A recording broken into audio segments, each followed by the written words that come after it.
Inimbita ang stepmother ni tatay sa kaarawan ng pamangkin. Nauna ang mga ito kasama ang mga kapatid niya na dumating sa bahay ng celebrant. Samantalang, iniwan lang siya ng mga ito sa bahay. Tapos yung magbihis ay binalak niya rin na pumunta sa birthday. Ngunit nang dumating siya sa mismong party, ay napatigil siya sa bukana ng gate na kawayan nang bumaling sa kanya ang mga mata ng bisita roon. Iyan na ba yung unang anak ni Emilio? Nagsimulang bumulong ang malapit sa gate. Ay, totoo pala yung sinabi ni Yunora sa anak-anakan niyang to. Matapos mag-abroad, umuwing buntis. Pumunta lang ba siya sa abroad para lang lumandi? Tapos ay sumulyap ang mga bisita sa nakaumbok niyang tiyan. Nagbitiw siya ng malalim na paghinga. Kahit mahina lang ang pagsasalita ng mga ito, ay naririnig niya pa rin. Ang totoo ay 8 months na siyang buntis. Kaya halatang halata na talaga ang laki ng tiyan niya. Kaya nga rin agaw pansin. Oh, tapos? Anong gagawin mo ngayon kapag nanganak na yung malanding yun? Alangan naman na ikaw pang gumastos doon. Kita niya na nga ang hirap na kayo tapos dumagdag pa siya.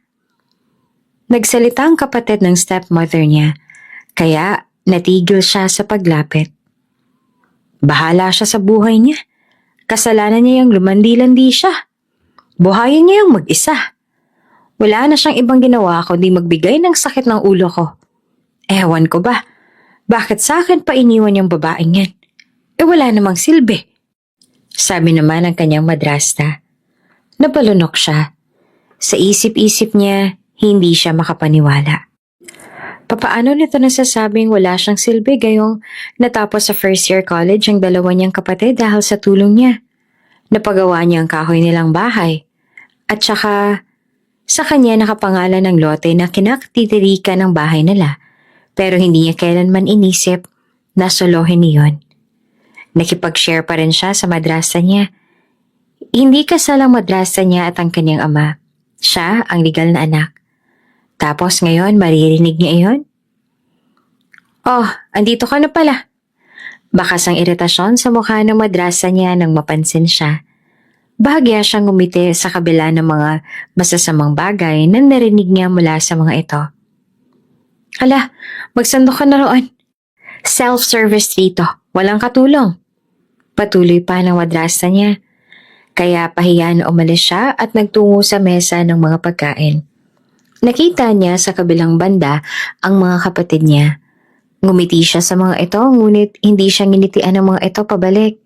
Kaya nagpatuloy na lang siya sa pagkuha ng pagkain niya. Wala ka malang talagang dala na kahit ano galing abroad, tetay? Usisa pa ng kapatid ng madrasa na si Linda. Nilingon niya si Chang Linda niya, nahihiya siyang umiling. Wala po Hindi po ako nakapagtabi. Para sa pamasahe lang po talagang naipon ko. Paliwanag niya. Hindi niya maamin na dahil parati siyang nagpapadala sa magulang niya, kaya wala siyang naipon. Maliban kasi sa pag-aaral ng mga kapatid at pagpapaayos niya ng bahay, ay nangihingi rin ng kung ano-anong bagay ang mga ito sa kanya. Hindi niya naman matanggihan ng mga kapatid, lalo na ang madrasta niya. Kahit mumurahing chocolates man lang, wala talaga. Malaki ang sahod ng mga abroad Saan pala napupunta ang sahod mo? Giit ng tiyalinda niya. Kasi po, wag ka nang umasa riyan, Linda. Sinasabi ko sa'yo, wala kang mahihita riyan. Dinig pa niya nang nasunugan nung nakauwi yan. Maleta na may lamang mga damit lang ang dala niyan. Singit ng madrasa niya kaya't natigilan siya sa dapat sanang sasabihin. Napayuko na lang siya at nagpatuloy na lang sa pagkuha ng pagkain. Ayaw niya nang tingnan ng babae. Ilang saglit ay nagtipo ng mag-anak sa sala ng bahay. Hindi niya kadugo ang mga iyon. Ngunit dahil sa mama Yunora niya na kanilang madrasta, pakiramdam niya ay parte na rin siya ng pamilyang iyon. Ay, napakawalang kwenta naman pala.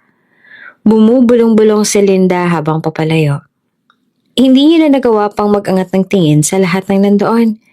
Aaminin niyang hindi siya nagsisisi sa nagawang desisyon. Ganun man ang ginawa sa kanya ng ama ng kanyang anak, ay hindi niya iniisip na bunga ng kamalian ng batang nasa sinapupunan niya ngayon. Para sa kanya ay isang biyaya ang kanyang anak at bubuhayin niya na mag-isang bata anuman ang mangyari. Mag-ambag ka naman sa reunion natin sa susunod na taon, Tetay. Di ba't galing ka sa abroad? Imposible naman na wala ka talagang naitabirihan. Anong isang kapamilya ng kanyang madrasta. Napalunok siya ng mapagtantong isa sa bastos na kaanak ng kanyang madrasta ang nagsalita. Palingkera ito at mas malala sa mga nandoon ngayon. Wala ho talaga eh. Kasya lang talaga sa pamasahe ko pa uwi ang naipon ko tsaka manganganak na rin kasi ako sa susunod na buwan. Naghahanda na rin ako. Paliwanag niya. Kumunot ang noon ng babaeng kaanak ng kanyang madrasta. Sa susunod na buwan pa naman palang panganganak mo eh, tsaka magkano bang meron ka ngayon? Padagdagan mo na lang sa ama ng bata. Hanapin mo yung ama. Alam naman na ikaw lang magpalaki niyan. At bago tayo bumuka ka, siguraduhin natin na may panggastos tayo kapag nagbungang kalindiin natin. Hindi yung puro landi lang pairalin natin. Patawa-tawa pa na sabi nito. Nagtagis ang bagang niya. Nahihimigan niya nagsimula na magsalita na hindi maganda ang babae. Bumaling siya sa mga nandoon at bigla na lang magtawanan ng lahat. Animoy, ginawa na lang katatawanan ng mga ito. Hindi niyo po alam ang nangyari. Hindi na siya nakatiis at nagawa ng sumagot. Hindi niya kayang ganon-ganon lang sabihin ng mga ito gayong wala naman talagang alam ang mga ito sa nangyari sa kanya sa ibang bansa. Anong hindi alam? Hindi ka naman na-rape, di ba? Husa kang bumuka ka roon. O baka inggit ka rito sa anak kong may foreigner. Iniisip mo bang manghuhutot din ang foreigner doon? Kaya lang pumalpak ka? Tapos ay tumawa na naman ito. Pakiramdam niya ay nagiinit na ang sulok ng kanyang mga mata. Pakiramdam niya ay parang maiiyak na siya. Kumuyom ang kamao niya. Ayaw niya nang patulan pa. Ayaw niya nang magsalita pa dahil habang sinasagot niya ito ay parang binibigyan niya na rin ito ng tsansang alipustahin siya. Kaya lang nasasaktan siya. Hindi niya kayang hindi iyon ilabas.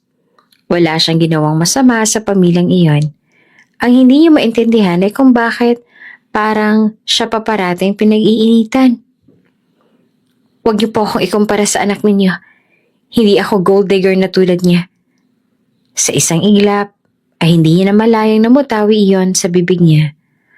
Ngunit saktong nasabi niya iyon ay biglang tumapo ang malakas sa sampal sa kanyang pisngi. Sa huli ay napagtanto niyang ang mismong madrasta niya ang sumampal sa kanya. Sino ka para insultuhin ng ganyan ang pinsan ko? Nanggagalaiti na toran sa kanya ng kanyang madrasta. Nabitiwan ang platong hawak nang bigla na lang siyang hinila nito. Kinaladkad siya nito hanggang sa labas ng kawayan na bakod.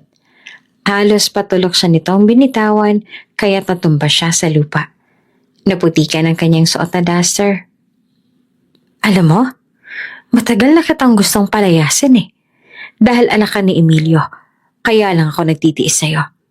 Pero ngayon binigyan mo ako ng dahilan para magalit ng ganito. Wala na akong choice, kundi palayasin ka na. Mag-isa mong buhayin ang anak mo at huwag ka nang magpapakita pa sa pamilya ko. Kamalasan lang hatid mo sa bahay. Dinuro siya ng kanyang madrasta. Hindi niya na napigilan ang luhang pumatak mula sa mga mata. Wala naman siyang ginawang masama. Ang totoo ay siya pang ang ininsulto ng kadugo nito tapos siya pang lalabas sa masama ngayon. Kaya hindi siya makapaniwala sa naging asta ng kanyang madrasta. Animoy wala na siyang ibang ginawang tama sa mga mata nito. Sa likuran ay may mga bisita na nakikiosyoso rin. Nandoon ang mga kapatid niya na may malamig na aura sa mata.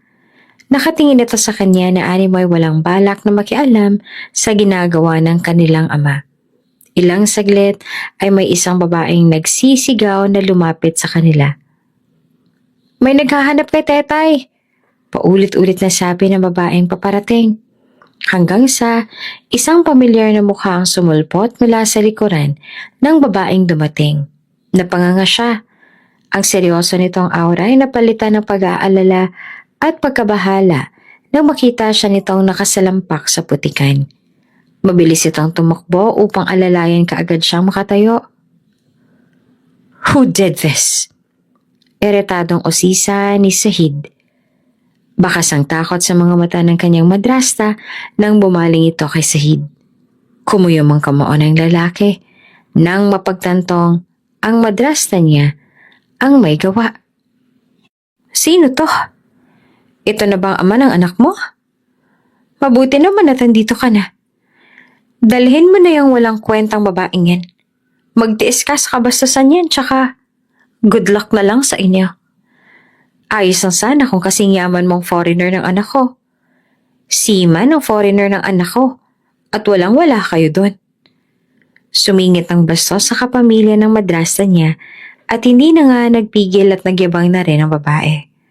Samantalang, hindi naman makakilos ang kanyang madrasta at nanatiling nakatitig kay Sahid. Namumukaan ng kanyang madrasta ang lalaking si Sahid.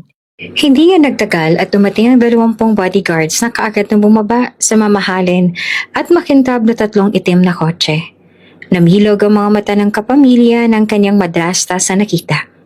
Lalo na ang kanyang madrasta na hindi na makakilos pa sa mga oras na yun.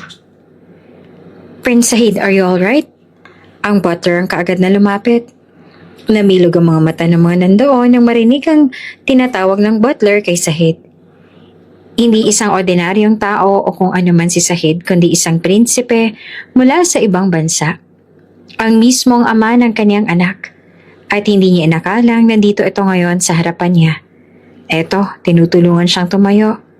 Nagulat siya nang bigla na lang siyang binuhat nito. Wala itong pakialam kung madumihan man ang suot nitong mamahaling suit. "I heard enough. Dadalhin ko ng mag-ina ko. Ilalayo ko na siya rito at kakalimutan niya na kayong lahat. Ngayon pa lang, ako na mismo ang puputol sa ugnayan niya sa kanya." Walang pakundangan at eretadong sabi ni Sahid sa lahat ng nandoon. Sakalang napagtanto ng kanyang madrasta ang hinala nito kanina. Talagang isang prinsipe sa ibang bansa ang lalaking tumangay sa stepdaughter niya. Matinding pagsisisi ang nararamdaman niya sa mga oras na iyon. Paulit-ulit na sinisigaw ng isipan niya na sana hindi na lang trinato ng ganoon si Tetay. Kung alam niya lang na isa sa pinakamayamang lalaki nakabuntis dito.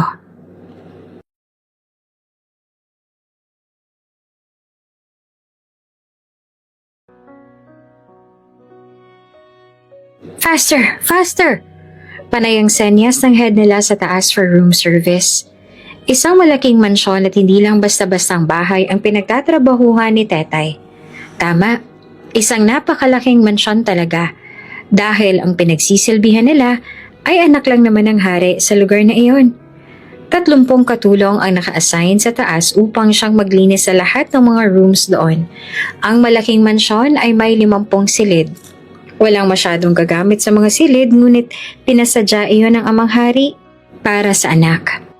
Iba-iba ang gamit ng mga silid ng mansyon dahil ang mansyon ay may fitness room, may jacuzzi, 3 rooms ng library, isang buong silid na naglalaman ng mga hunting equipment dahil mahilig mga aso ang prinsipe. Lahat yata ng kinahiligan ng prinsipe pinoprovide ng ama.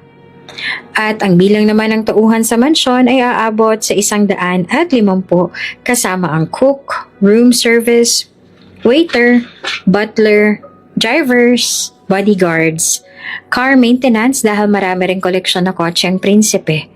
Kung yaman lang din ang pag-uusapan ay sobra-sobrang meron sa prinsipe na kanilang amo. Napabuntong hininga si Tetay. Lahat ng meron ng prinsipe ay wala iyon lahat sa kanya. Kumpara sa prinsipe ay mas mahirap naman siya sa daga. Napilitan lang din siyang magpunta sa ibang bansa para magtrabaho at makatulong sa mga magulang na naiwan sa Pinas. "Huwag ka nang mag-inarte, magpasalamat ka na lang at nahanap na kita ng trabaho sa ibang bansa. Ayaw mo nun? Kapag nakapagtrabaho ka na, pwede ka na magpadala rito. Ipadala mo lahat ng sahod mo kasi siguradong kukulangin yon kapag nagtira ka pa para sa'yo. Isipin mo na lang na para rin sa mga kapatid mo ito. Ate ka nila, kaya dapat ikaw ang nagsisika para sa kanila. Ikaw ang dapat na pumalit sa papa mo ngayong wala na siya. Ikaw ang dapat maging breadwinner ng pamilya natin.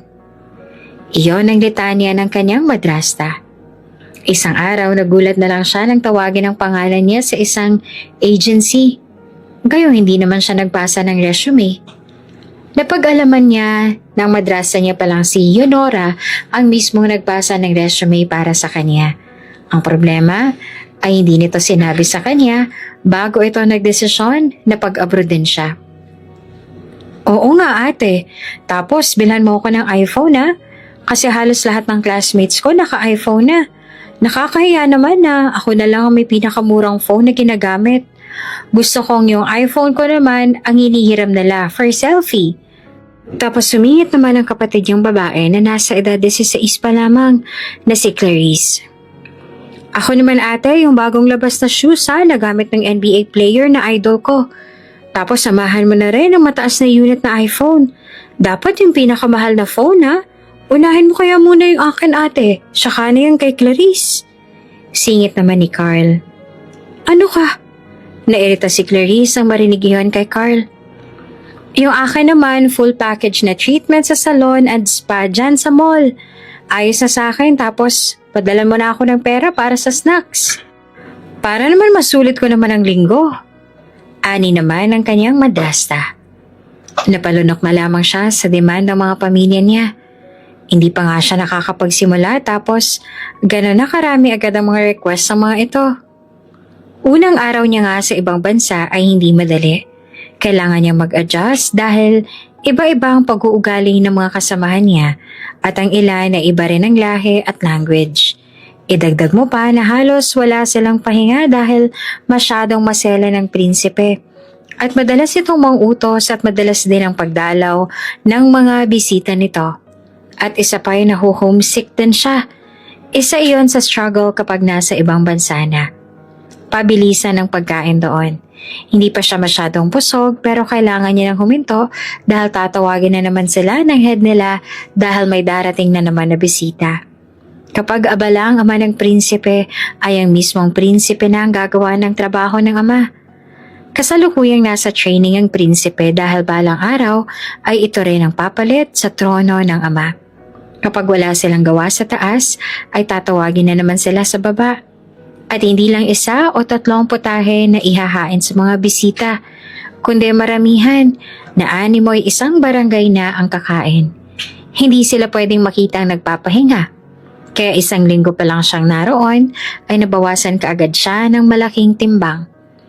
1 linggo na siya sa bahay na iyon, pero hindi niya pa nakikita ang prinsipe. Hindi niya alam kung anong itsura nito sa personal. Sa totoo lang, curious din siya. Done there? Then go to the bathroom. Don't just stay there and do nothing. Ani ng head nila sa taas sa isang foreigner din. Halos hambalusin sila ng dala nitong stick. Mapanakit ang kanilang head kung kaya't kailangan nilang mag-ingat sa mga kilos nila. Kaagad siyang nagtungo sa banyo upang maglinis doon, katulad ng utos ng kanilang acting head sa taas. Maayos niyang kinuskos ang bathtub, katulad ng itinuro sa kanila. Alam na lang masela ng prinsipe, kaya kailangan nilang mag-ingat at dapat na pulido ang trabaho.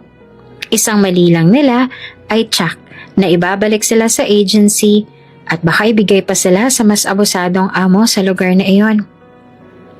Di bale na roon dahil kahit strict ang mga tao roon ay marami naman sila at hindi siya nag-iisa. Nag-mop siya tapos ay gumamit siya ng wiper sa glass walls. Maayos niyang tinanggal ang tubig sa nililinisang glass walls. Pinapalibutan ng mga babasaging dingding ang paligid na dumagdag sa modern class 5s. May mga vase na mamahalin, marble din ang sahig. Ang laki ng banyo ay 2 beses ng sukat ng buong bahay nila. Ganoon kalawak. Aaminin niyang talagang namangha siya noong una niyang makita iyon. Matapos siya sa paglilinis doon ay medyo basa na ang maid uniform niya nang umalis siya sa kakalinis lang na bathtub. Gulo-gulo na rin ang buhok niya nang pulutin niya ang mop at ang iba pang gamit na panglinis. Saktong binuksan niya ang pinto ng banyo nang matigilan siya dahil sa nasalubong niya ang matangkad na lalaki. Perpektong hugis ang panga, may kadiliman ng mga mata, manipis ang mapupulang labi. Hindi tan kundi bronze ang kulay ng balat. May manipis na balbas ang panga na bumagay rito. Mas naging manly ang feature ng lalaki. "What the hell are you doing here?" Baritono ang boses ng lalaki. Bagay na bagay sa maskuladong pangangatawan at tangkad nito. Hindi siya nakagalaw. Nanatili siyang nakatitig sa mukha nito. Ngayon lang siya naka-encounter ng ganitong kagwapong nilalang buong buhay niya. Parang kaharap niya ang isa sa sikat na modelo o Hollywood star. Ganoon ang dating nito. Napasingap na lang siya nang biglang may humablot sa kamay niya upang alisin siya sa harapan ng gwapong lalaking iyon. Natauhan siya kalaunan at napagtantong ang mismong head nila ang humablot sa kanya. "I'm really sorry, Prince Sahid." Ani ng head nila habang nakayuko. Namilog ang mga mata niya nang marinig ang sinabi ng head nila. Binalingan siya ng kanilang head at pinandisikan ng mga mata. Sinenyasan siyang mag-sorry rin. "Sorry sir," aniya sa natatarantang boses. Tapos ay hinila na siya ng head nila at sa labas siya nito pinaulanan ng mura. Malaking pagkakamali ang pagtitig sa prinsipe, lalo ng paglapit dito nang hindi nito pinahihintulutan.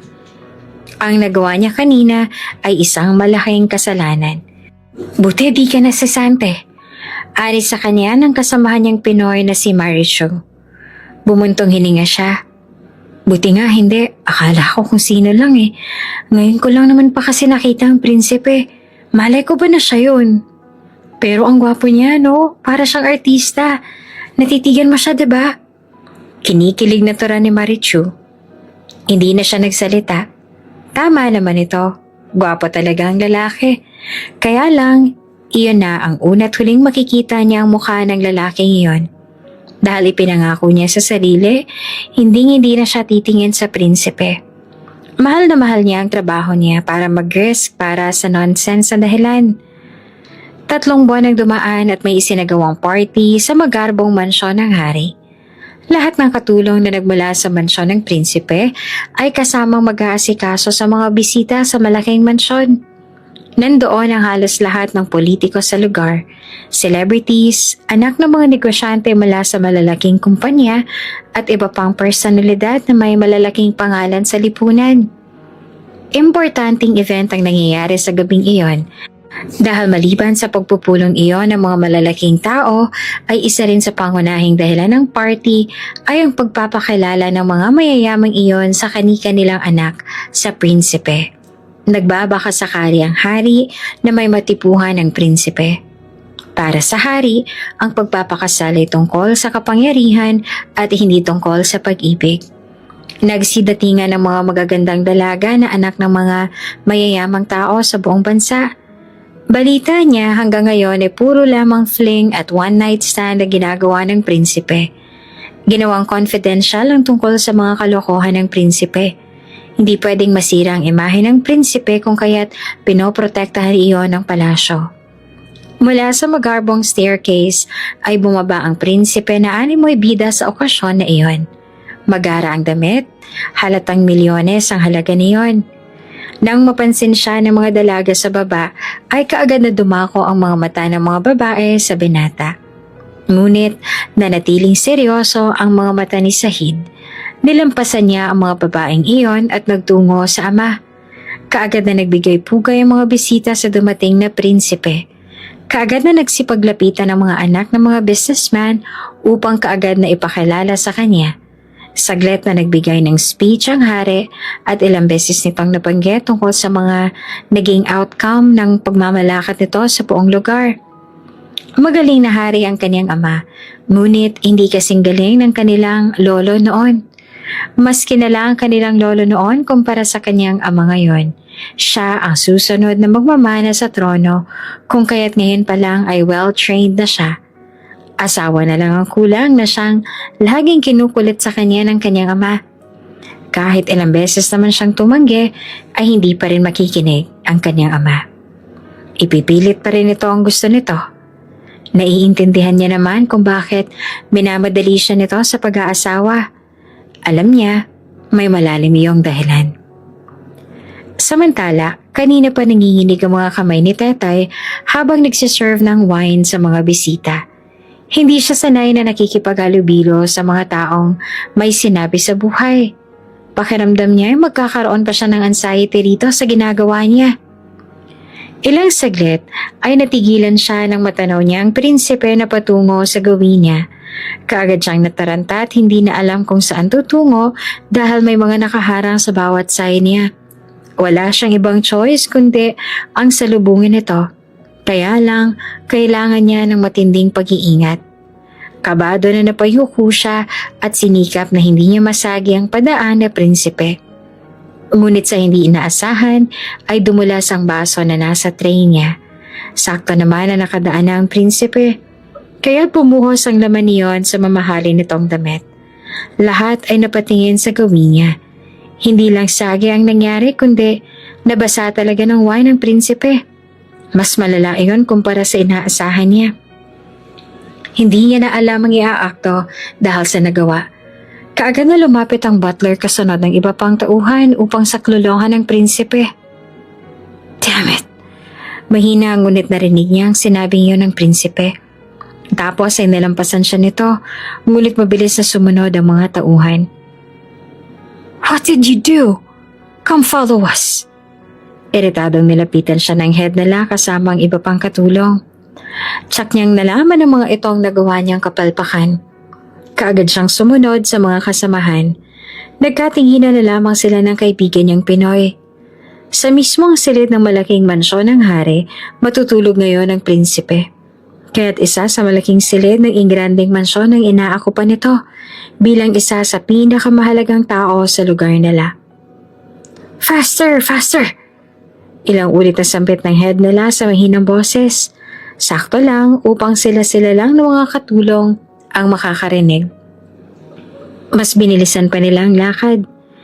Matangkad ang prinsipe at hindi nila masabayan ang malalaking hakbang nito, kaya panay ang senyas ng head nila na bilisan nila. Nang makarating ang lahat sa inaakupahang silid ng prinsipe, ay kaagad na tinanggal ang mga katulong ang ibang kasuotan ng lalaki. Ilang beses na napalunok ang mga katulong dahil sa hulma ng katawan ng prinsipe. Halatang alaga sa gym mayon. Dagdag mo pang itsura nito kaya minsan ay natutulala ang ibang katulong. Tapos ay nagtungo sa bathtub ang prinsipe. Halata pa rin sa mukha ng lalaki ang iritasyon. Nag-aalala na sinundan niya ng tingin ng prinsipe. Tapos ay binilingan niya rin ang kalaunan ng kanilang headmaid. Napalunok siya na makitang masama ang tingin nito sa kanya. This time, you're fired. Ani bigla ng headmaid. Namilog ang mga mata niya. Hindi pwedeng matanggal siya ngayon. Kapag pinaalis siya at napunta siya sa agency nila, baka masasamang amo pang makakuha sa kanya. Iyon ang isa sa kinakatakot niya. No, please ma'am. I need this job. Halos maglumuhod siya sa harap ng headmaid. Kaya lang, hindi siya nito pinakinggan. Nananatili na katayo ang lahat sa labas dahil oras sa lumabas ang prinsipe ay sila ang mag-aasikaso. Wala na siyang choice at mukhang walang makikinig sa kanya. Kaya bigla niyang binuksan ang pinto ng malaking banyo. Hindi na siya nagawang pigilan ng headmaid dahil mabilis niya rin na naisara ang pinto ng banyo. Agad na sumalubong sa kanya ang mga mata ng prinsipe. Uri ng tingin na nakakalunod. Sakalang sinalakay ng matinding kaba ang dibdib niya, ngayong nandito siya mag-isa, kaharap ang prinsipe. Ngunit pilit niyang isiniksik sa isip niya ang magiging sitwasyon niya kapag pinaalis siya roon, lalo na ang mga kapatid niya na maghihintay ng padala niya. Kapag naibalik siya sa agency ay tatambay siya roon ng ilang araw at hindi siya makakapagpadala ng pera agad sa mga kapatid. Hindi pwede iyon. Walang pagdadalawang isip na lumuhod siya sa harapan nito. Di bale na ang sarili niyang pride. Ang importante ay manatili siya roon. I'm sorry sir, it will never happen again. I'll make sure of that. Just spare me just this once, please. I'll make sure that I'll do my best to do my job. It won't happen again, I promise. Nakapikit ang mga matang pagsusumamo niya. Ilang saglit ang dumaan at hindi pa rin nagsasalita ang prinsipe. Kaya nag-angat siya ng mga mata. Nagsalubong ang mga tingin nilang dalawa. Kaagad na bumungad sa kanyang iritasyon sa mga mata nito. And what the hell are you doing? Nito habang nasa bathtub. Nagangat ito ng braso sa side ng bathtub tsaka umangat ang isang tuhod mula sa tubig. Namilog ang mga mata niya nang makita ang malaking bagay sa gitnang hita nito. First time niyang makakita ng ganoon at talagang nagulat siya sa size noon. Napapikit siya nang mapagtanto ang nakikita ng mga mata. Sorry po, bulalas niya at mabilis na lumabas ng banyo. Dahil hindi niya makausap ang prinsipe at napalayas pa siya sa mansyon ng hari, ay ang mismong butler na lang nila ang kinausap niya. Nagpapasalamat siya at isang Pinoy ang mismong butler ng prinsipe. Ilang beses siyang nagmakaawa rito na sa huli ay ipinagpasalamat niyang pinagbigyan siya. Sa garden na lamang siya inilalagay. Siya ang tagapag-alaga ng mga halaman doon kasama ang mga hardinero roon. 3 ang hardinero nandoon at siya mag-isang babae. Ngunit mas mabuti roon at tagadilig lang naman siya. Napalayas ka raw sa loob? Natatawang puna sa kanya nang mapagbirong si Justin, isa sa Pinoy na hardinero roon. Tumango siya at alanganin ng ngiting binitiwan. Dapat tumiretso ka na rito eh. Dito mo rin naman pala ang punta mo. Patuloy pa nito. Siguro nga. Mabuti pa nga yatang gano'n na lang ang ginawa niya. Sana hindi na nakahanap pa ng prinsipe. Tahimik sana ang pagtatrabaho niya noon. Gumulo naman iyon dahil minamala siya kapag nakikita niya ang prinsipe. Hindi niya alam kung bakit pero feeling niya mala sa kanya ang taong yon. O baka tanga-tanga lang talaga siya. Nagkibit balikat siya.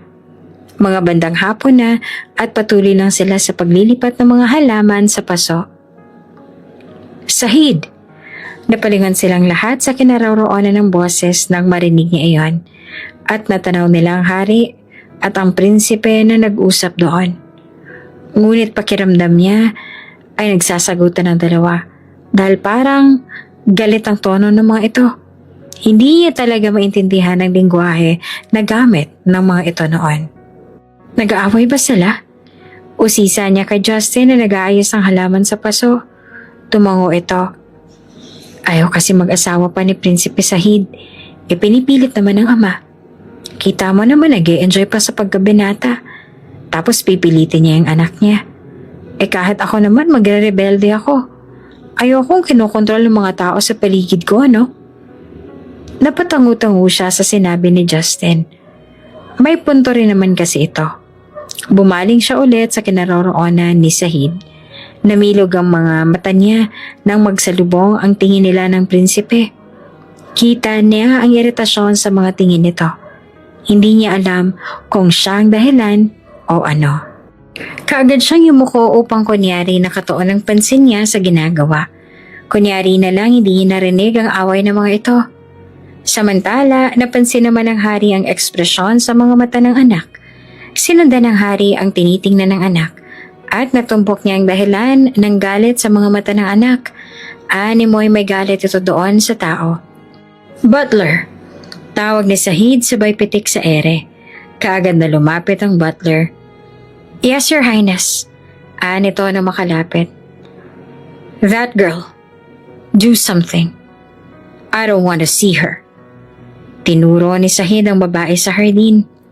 Umangat ang kilay ng hari nang marinig iyon mula sa anak. Ngayon niya lang nakita may specific na tao itong hindi gusto. Napangisi naman ng sekreto ang hari. May ideya kasi na pumasok sa isipan niya. Tumalikod ang prinsipe matapos iyon iutos sa butler. Bago pa makaalis ang butler ay pinigilan niya na ito. Don't do what he said, Jacob. Pigil niya sa butler. Kumunot naman ang noo ng butler sa naging utos niya. Nanatili ang ngisi sa labi niya. Instead, make her his personal maid, starting tomorrow. I want that girl to stay on my son's side. Nakangisi na utos niya sa butler. Kung gano'n na, hindi siya pakikinggan ng anak at ayaw pa rin itong magpakasal, ay mas mabuting sirain niya na lang ang araw nito. Ilalagay niya sa tabi nito ang lahat ng taong ayaw nito. Isa na doon ay ang babaeng iyon. Magiging personal maid nito ang babaeng iyon simula bukas. Will do, Your Excellency. Ng butler at yumukod. Call her. I will talk to her personally. Niya at kaagad na kumilos ang butler. Sa kabilang banda, kabadong-kabado si Tetay nang malaman na pinatawag siya sa isang pribadong silid ng hari. Una ay ang prinsipe. Tapos ngayon naman ay ang hari. Mas lalo tuloy siyang kinabahan. Nasa hardin na nga siya ay parang patuloy pa rin siyang nai-involve sa mga taong may kapangyarihan. Hindi niya na alam kung saan siya ilulugar ang sarili. Parati na lang siyang napapahamak nang hindi niya namamalayan. I called you to tell you now that you're going to be my son's personal maid starting tomorrow. Walang pakundangan na sabi sa kanya ng hari. Muntik na siyang masamid sa sariling laway dahil sa sinabi nito. No head maid and other maids but you alone. I don't care how you treat him, but I can guarantee that you won't be fired even though you do such things that could annoy him. Ani ng hari. Me, sir? Annoy him? Ani na hindi makapaniwala. Ngumiti ang hari at tumango. He hates you.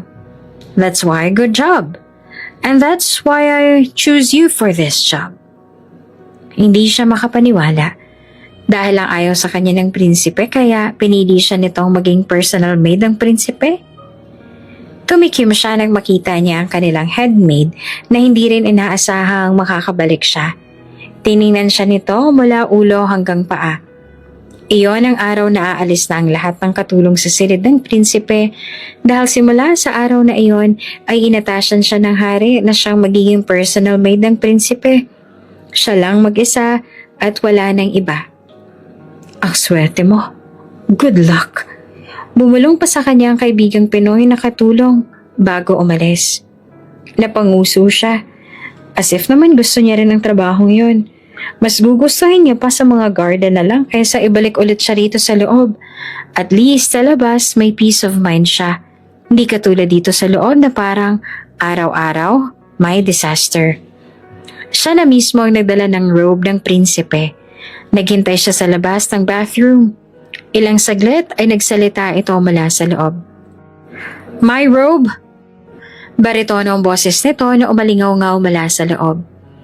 Humingang malalim muna siya bago pumasok sa loob. Bit-bit ang hinihingi nito. Nakatayo na ang lalaki na makapasok siya. Kita niya ang hubad nitong likod. Nagtagis ang bagang niya. Naiina siya. Ayaw niyang makita ang ganon. Parang natatakot siya kaya lang wala naman siyang choice. Sinuot niya sa lalaki ang robe nito. Humarap ito sa kanya dahil aayusin niya ang tali ng robe nito. Kaya lang nagulat ito nang malaman na siya pala ang nandoon ngayon. What the hell are you doing here? Where are the others? Nito sa istriktong boses. Napalunok siya. Your father asked me to be your personal maid starting today, sir. I am here just to do my job. Get out. I don't like you. Better find someone that could replace you. Straight na sinabi talaga nito ang salitang I don't like you sa pagmumukha niya. Alam niyang katulong lang siya roon pero gusto niya ring malaman ito na hindi niya ring gusto ang setup na lang dalawa. Kung may ibang trabaho lang talaga siyang pwedeng gawin sa bahay na yon, ayun ang gagawin niya. Kesa naman maging personal maid ng lalaking to. The feeling is mutual, sir. I don't like you too. Ganti niya sabay labas. Hindi na nakapagsalita ang binata. Iyon ang pinakaunang beses na may nagsabi rito ng ganoon. Lahat ng narinig ni Sahid noon ay puros papuri. Mula pa nung bata siya, ay pampered na siya ng mga tao sa paligid niya. Ngunit ang babaeng yon ay nagawang sabihin iyon. Ito ang pinakaunang taong nakagawa noon. Kinabahan si Tetay nang makalabas siya. Hindi niya inaasahang nagawa niya ngang sabihin iyon sa isang prinsipe pa na may malapalasyong mansyon. Sobrang yaman, anak ng hari at lahat-lahat na. Nakagat niya ang ibabang labi tsaka umiling-iling kalaunan. Hindi siya dapat magpadala sa takot. Sinabi ng hari na walang karapatan ng prinsipe na paalisin siya dahil protektado siya. Kahit anong gawin niya ang kawalanghiyaan kay Prinsipe Sahid ay hindi siya matatanggal. Kaya ayos lang ang sinabi niya. Walang kaso iyon. Saktong nagtungo naman siya sa walk-in closet ng lalaki upang ihanda ang mga susuotin nito nang maabutan niya ang isang katuloy na Pinoy din. Bagong katulong ito ng mansyon. Akala niya kung ano lang ang sadya ng babae. Ngunit nagulat siya nang makita ang hawak nito ang beef ng prinsipe. Ang mas malala ay inaamoy nito iyon at pumipikit-pikit pa. Napangiwi siya. Anong klaseng kamanyakan to? Bulalas ang isipan niya. Ilang saglit ay napansin siya nito. Namilog ang mga mata nito at biglang tumakbo. Hinabol niya ito palabas ang malaking closet. Hoy! Teka! Ani at akmang aabutin ang braso ng katulong para pigilan ito. Balak niyang pagsabihan nito na huwag gagawin niyon. Baka mahuli ito ni Sahid at masisante pa ito. Alam niyang pakiramdam ng muntik ng masisante kaya ayaw niyang maranasan iyon ng kababayan niya. Ang problema lang ay imbes na mapigilan ito, ay ito pang mismong brief lang ang naabot at nahila niya. Binitawan kaagad nito ang brief na hawak niya kaya natumba siya at tumilapon ang brief. Napahiga siya sa sahig at mas malala ay naglanding sa pagmumukha niya ang brief. Sakto naman na nakalabas si Sahid at naabutan nito ang sitwasyon niya. Malsakit ang likod niya dahil sa malakas na pagkakabagsak kaya hindi kaagad siya nakatayo. Hanggang sa namalayan niya na lang na nag-flash ang camera na hawak ni Sahid. Nakangisi ang binata nang ibaba nito ang phone nito. Nang alisin niya ang brief sa pagmumukha niya, ay sumalubong sa kanyang mapaglarong ngisi sa labi nito. I'm not sure if you really hate me. But you look like you're fantasizing of me instead. Nito habang may nakakalokong ngisi. Napangiwi siya nang tumayo siya. Masakit pa rin kasi ang likod niya. At talagang nag-a-assume pa itong pinagpapantasyahan niya ito kaya nainis siya.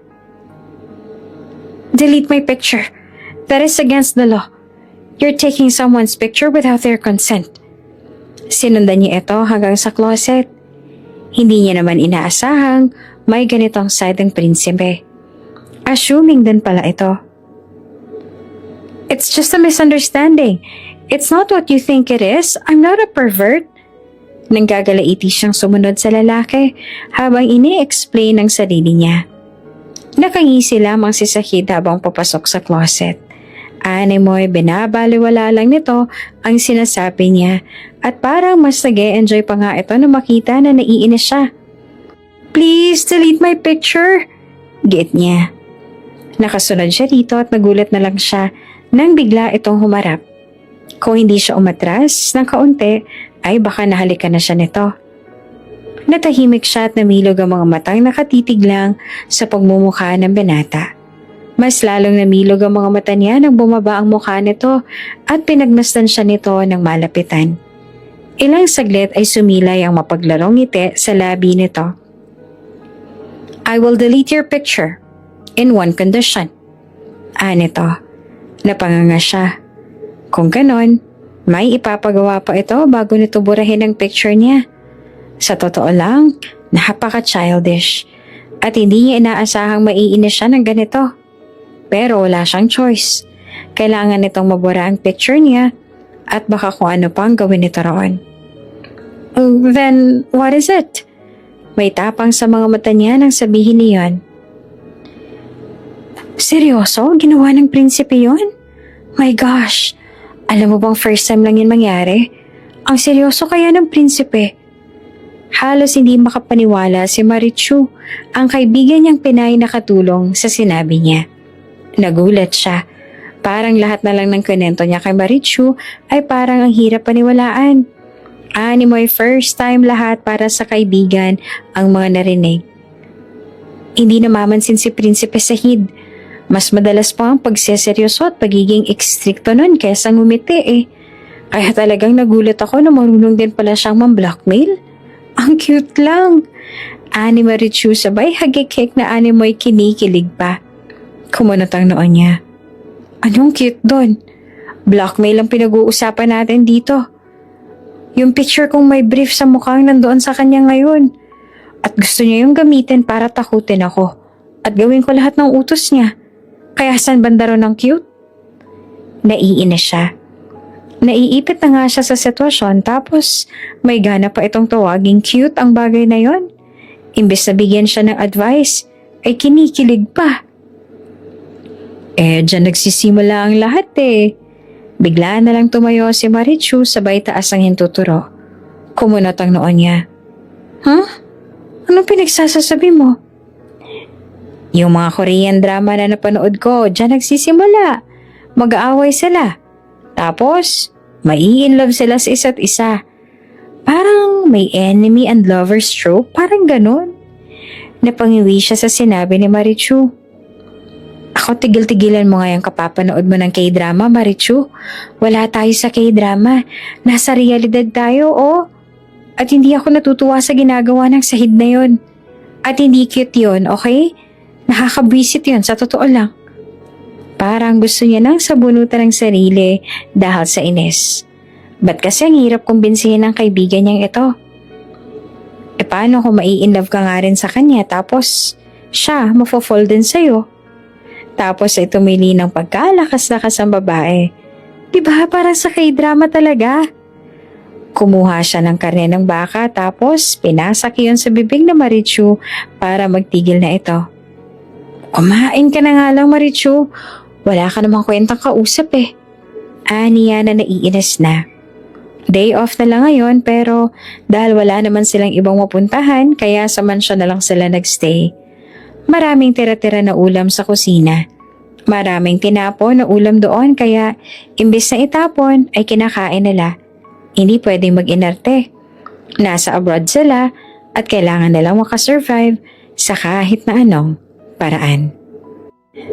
Meet me at the terrace tomorrow. Binisahid sa kanya last time na nagkausap sila. Ang teresa na tinutukoy nito ay ang malaking terasa ng mansyon. Bandang hapon ay nagtungo nga siya roon katulad ng napag-usapan. Nandoon ang Pinoy na butler ni Sahid. Agad itong nag-iwas ang tingin na animoy sinasabi nitong hindi ito makikialam sa anumang gagawin ni Sahid sa kanya. Bakit ba pagdating kay Sahid wala siyang maaasahang tao na tutulong sa kanya? Kung hindi matatakot sa kapangyarihan ng pamilya ni Sahid, ay mafo-fall naman kay Sahid. Parang wala naman yata siyang laban dito. Upo ka. Natigilan siya sa lumabas na salita sa bibig ni Sahid. Marunong ka palang magtagalog? Bulalas niya. Umangat ang malagong kilay nito. My favorite nanny was a Filipina, so I learned it from her. Napanganga siya at napatango-tango kalaunan. Nagtiis pa siyang mag-English tapos marunong naman pala itong magtagalog. So, alanganin siyang ngumiti at tinignan ng 5 bodyguard na nasa malayo. Hindi mo naman ako ipapasalvage, diba? Hindi mo naman gagawing lagayan ng drugs ang katawan ko at ipapadala sa ibang bansa, diba? Bigla na lang itong natawa sa sinabi niya. Maging ang mga bodyguards ay nagulat sa pagtawa ng prinsipe. Hindi pa nakita ng mga ito ang tawang iyon ng prinsipe. Ngayon pa lamang. Can I do that? Nito na nakangisi pa rin. Namilog ang mga mata niya. Gagawin mo talaga yon? Wala ka bang puso? Atay? Abdo? Baga? Tapos sumawa na naman ito at napangiwi siya. Ba't ba parang ang saya-saya naman yata nito ngayon? Aniya sa isipan. May mga kapatid akong pinapaaral. May stepmother ako mahilig sa spa at salon. Kaya kapag pinatay mo ako ngayon, Magdadry ang buhok ng madrasa ko at hindi na rin siya makakapagpaspa. Tapos ang kapatid ko, kailangan pa nilang makatapos sa school. Tapos kailangan ko pang bumili ng mga gamit na sinabi nila sa akin. Sumeryoso bigla ang mukha niya. Napatitig sa kanya ang prinsipe. Animoy namamangha habang pinagmamasdan siya. I can't believe you. Paano naman ang sarili mo? Wala ka bang gusto? Natigilan siya sa sinabi ng prinsipe. Doon niya napagtanto na wala nga pala siyang binanggit para sa sarili niya. Yung akin? Napaisip siya. Wala naman siyang maisip na para sa sarili niya. Makita ko lang na masaya sila. Ayos na sa akin. Napapailing ang lalaki. You're unbelievable. Kumunot ang noon niya. Ha? Abnormal na ba ako noon? Requirement ba na may ibigay din ako sa sarili ko? Mahihimigan ang kainosentehan sa boses niya. Hindi na makapagsalita si Sahid. Sa tanang buhay niya, ngayon lang siya naka-encounter ng tulad nito. Isang babaeng selfless, may sense of humor, straightforward at inosente. Napagtanto ni Sahid na hindi na babagay ang babae sa marahas na mundong ito. Kailangan ito ng taong mag-aalaga at magpoprotekta rito. Masyado itong mabait at maalalahanin. Ito ang klase ng taong inaabuso ng mga taong mapanglamang. Kinuha niya ang envelope at inalapag na iyon sa harapan nito. Nagtaka ito ngunit tiningnan nito ang loob. Binasa iyon. Marriage contract? Gusto mo bang ihanap kita ng mapapangasawa? Bakas ang kainosentehan sa mga mata nito nang itanong iyon. Napangiti siya.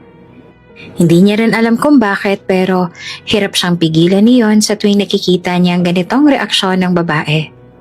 Umiling siya. No? Nagtaka ito. Kung gano'n ay sinong pipirma rito kung hindi kita ihahanap ng mapapangasawa? Ikaw. Natigilan ito sa susunod niyang sinabi.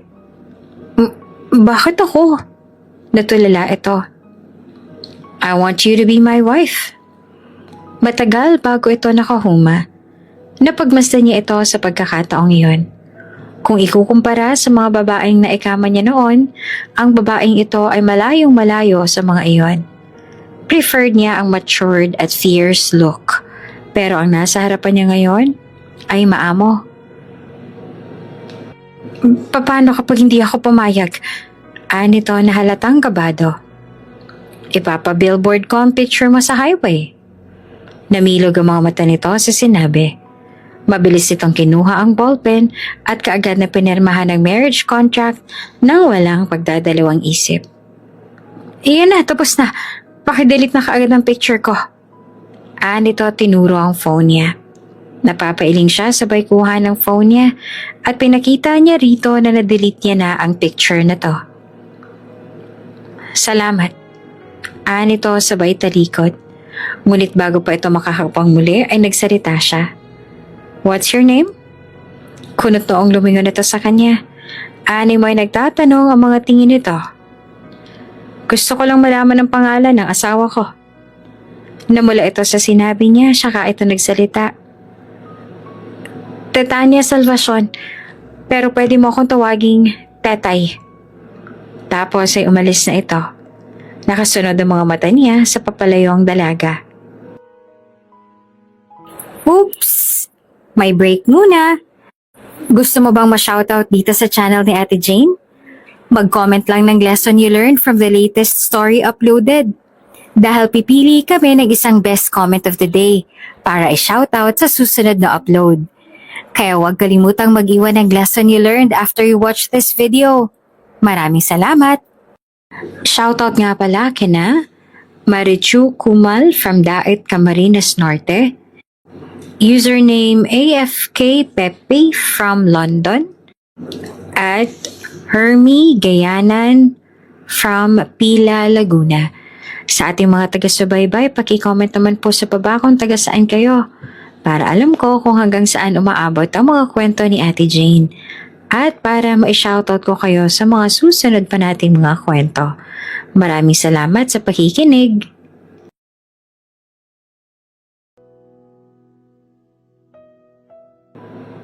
Titania Salvacion. Banggit niya sa kawalan at napangiti. Dumating na ang mas kinakatakutan ni Tetay. 3 buwan lang ang nagdaan at bigla na lang sumulpot sa mansyon ang ama ni Zahid. Galit na galit ito nang harapin silang dalawa nito. Sa opisina sila nagkaharap. "You married your personal maid?" Ani ng ama ni Zahid. Tumango si Zahid. Kita ang kaseryosohan sa mukha. Uminom siya ng turmeric tea dahil kabadong-kabado siya. Halos hindi na magawang tingnan ang mukha ng hari. Ito pa man din ang kumuha sa kanya bilang personal maid ni Zahid. Tapos bigla na lang nitong malalaman na pinakasalan siya ng anak nito. Parang naging bantay sa lakay pa ang peg niya. "I love her." Muntik niya nang maibuga ang tea na iniinom dahil sa narinig mula kay Zahid. Hindi niya lang inaasahan na sasabihin nito iyon gayong wala naman talaga silang personal feelings sa isa't isa. Sorry." Ani niya sabay ubo. Nabulunan tuloy siya. "Do you love my son?" Tapos siya naman ang nilingon ng hari. Tumikim siya. "Opo, father. Yes sir." Kailangan niyang sumabay sa kalokohan ni Zahid. Hindi niya naman ine-expect na aabot sila sa ganitong point. Hindi niya rin kasi alam kung bakit sa kanya nag-offer ng kasal si Zahid. Wala rin siyang ideya kung bakit ito ginagawa ng lalaki. Hindi niya alam kung anong tumatakbo sa isip nito para lokohin ang ama ng ganon. Kasi nakukonsensya siya, sa totoo lang. Problematic ang ama ng lalaki nang umalis ito sa mansyon. Siya naman ay parang nakawala sa kumunoy nang makaalis ang ama nito. Kailangan ba talaga nating lokohin ang papa mo? Pwede naman sigurong kumuha na lang tayo ng ibang pwede mong maging asawa. Tapos sabihin mo na lang na naghiwalay na tayo kasi hindi tayo magkasundo. Aniya't hinarap si Zahid. Kumunot ang noon nito matapos iyong marinig sa kanya. "Diba, mas okay yun? Kasi kung kaya mong lokohin ang papa mo, ako hindi. Nakukonsensya ako. May edad na yung tao tapos binibilog pa natin. Ano ba kasi ang balak mo? Kung ayaw mo namang magpakasal, pwede naman sigurong sabihin yun sa papa mo. Kesa naman yung ganito na niloloko natin siya." Nagtungo ito sa dry bar at kumuha ng alak, tsaka tinungga ng isang beses. "No? Pumayag ka na sa kasunduan natin. At pinirmahan mo na ang marriage contract. You should play your part here. The moment you signed the contract, you already accepted the fact that this was part of the consequences, my wife." Napanganga na lamang siya. Pero peke naman ang kasal natin, pwede naman yung... "No, our marriage contract was legit. Sa mata ng batas ay totoo tayo mag-asawa, Mrs. Rahaj." Hindi niya inaasahan iyon. Talagang totoong kasal sila kung ganon. Ibig sabihin ay wala talaga itong balak na palitan siya. Gusto nitong magpatuloy sila sa kalokohan nito. Frustrated na umalis siya sa silid. Hanggang ngayon ay iinan pa lang ang may alam tungkol sa kanilang dalawa ni Zahid. Ngunit ngayong pinatawag sila ng hari sa office ay parang ligaw na apoy na mabilis na kumalat ang balitang siya nga ang asawa ni Zahid. "Oh my gosh!" Malakas ang tili ni Marichu ngayon matapos malaman na nagkatotoo ang hula nito na magiging K-drama ang buhay niya. Gustong-gusto niyang sabihin dito na hindi naman totoong mahal talaga nila ni Zahid ang isa't isa. Maliban kay Zahid, wala nang ibang may alam tungkol sa totoong relasyon na lang dalawa. Talagang nagkatotoong hula ko. Sabi na nga be. Sinong unang nag-confess ha? Siya ba? Ikaw? Alam ko na talaga noong una pa lang na may something talaga si Prince Zahid sa'yo eh. Namewang si Marichu, halatang proud na proud sa sarili. Siguradong iniisip nitong certified at maalamat itong matchmaker. Ayoko na magsalita. Walang gana na sabi niya. "Sige na, sabihin mo na. Pakiligin mo pa ako lalo." Nito sabay kunyapit sa braso niya. Buong araw siyang kinulit ng kaibigan niya. Ang headmaid na marahas sa kanya noon ay tahimik na pinagsisilbihan siya. Hindi na siya katulong ngayon kundi asawa na ng isang prinsipe. Nakakapagpadala siya sa kanila gamit ang allowance niya nang hindi na siya nagbabanat ng buto. Okay na, masasabi niyang convenient. Pero hindi naman talaga totally convenient dahil araw-araw siyang binabagabag ng konsensya niya. Isang buwan lang ang dumaan at bigla na naman silang pinatawag ng hari. Ngunit sa pagkakataong ito ay sa mismong mansyon na nito. Baka sa kaseryosohan sa mga mata ng hari nang tignan silang pareho. Pakiramdam niya, sinisilaban siya sa tuwing kaharap ang hari. Buhay pa nga siya, pero pakiramdam niya, sinisilaban na siya sa impyerno. I want you to have a child. Nalaglag ang panga niya sa sinabi ng hari. Within 3 months, you should make her bear your child. That is an order from your king. Maotoridad na sabi ng ama ni Sahid. Maging si Sahid ay hindi inaasahan iyon. Hindi kaagad ito nakapag-react sa ipinag-utos ng ama. Trip to Paris, Macau at isang reservation sa mamahaling room sa isang isla sa ibang bansa ang inilapag ng hari. Iyon ang 3 lugar na pupuntahan nila sa loob ng 3 buwan. I heard you haven't done your honeymoon yet, so now, this will be your honeymoon. Ani hari na mahimig ng pagkahamon sa kanilang dalawa. Binato ni Sahid ang flower vase nang makalimutan niya na naman ang isang bagay sa silid niya. Pinipilit niyang sariling makaalala pero hindi niya magawa. Madali siyang makalimot. Hirap siyang makaalala. Meron siyang rare na sakit na SSPE o yung tinatawag na subacute sclerosing panencephalitis. Isa sa stage 1 symptoms ng sakit ay ang pagiging makakalimutin. Pabago-bago na mood na kasalukuyan niyang nararanasan ngayon.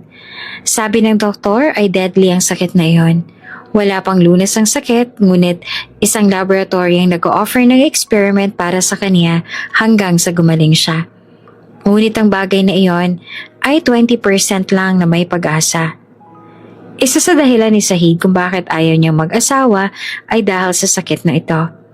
Ayaw niyang iwan ang asawa niya ng maaga at ayaw niyang maging pabigat sa kanyang magiging asawa.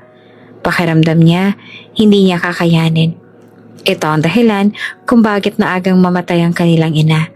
Matapos siyang ipanganak, 3 taon ang lumipas ay namatay ang mama niya sa kaparehong sakit. Kaya gusto ng ama niyang mag-asawa siya dahil gusto nitong magkaroon siya ng inspirasyon na mabuhay pa. Dahil sa totoo lang nawalan na rin talaga siya ng pag-asa. Hindi niya alam kung kailan siya kukunin. Hindi niya alam kung kailan siya tatagal. Natigilan siya nang maramdaman ng ulo ni Tetay sa tabi niya. Kasalukuyan silang nakasakay sa kanilang private plane. Papunta sila sa Macau katulad ng gusto ng kanyang ama. Balak nang i-grab ang opportunity para makapagbakasyon. Hindi niya inaasahang iisahan siya ng ama. Talagang nagdemand ito ng apo. Hinahamon talaga siya nito. Inayos niya ang ulo ni Tetay sa balikat niya upang mas maging komportable pa ang pagtulog nito. Halatang pagod din ito. Kasi kahit na hindi na ito katulong ngayon, ay ito pa rin ang naglilinis ng silid niya. Tila hindi ito mapakali kapag walang ginagawa. Manghang-mangha ito pagkarating nila ng Macau. Suot nito ang summer hat na bigay pa raw ng kaibigan nito as a gift dahil first honeymoon nga nila. Nagmukha itong naglalakad na basket ng bulaklak dahil sa laki ng suot nitong summer hat na may mga bulaklak. Wow, ganito palang Macau. First time ko kasi.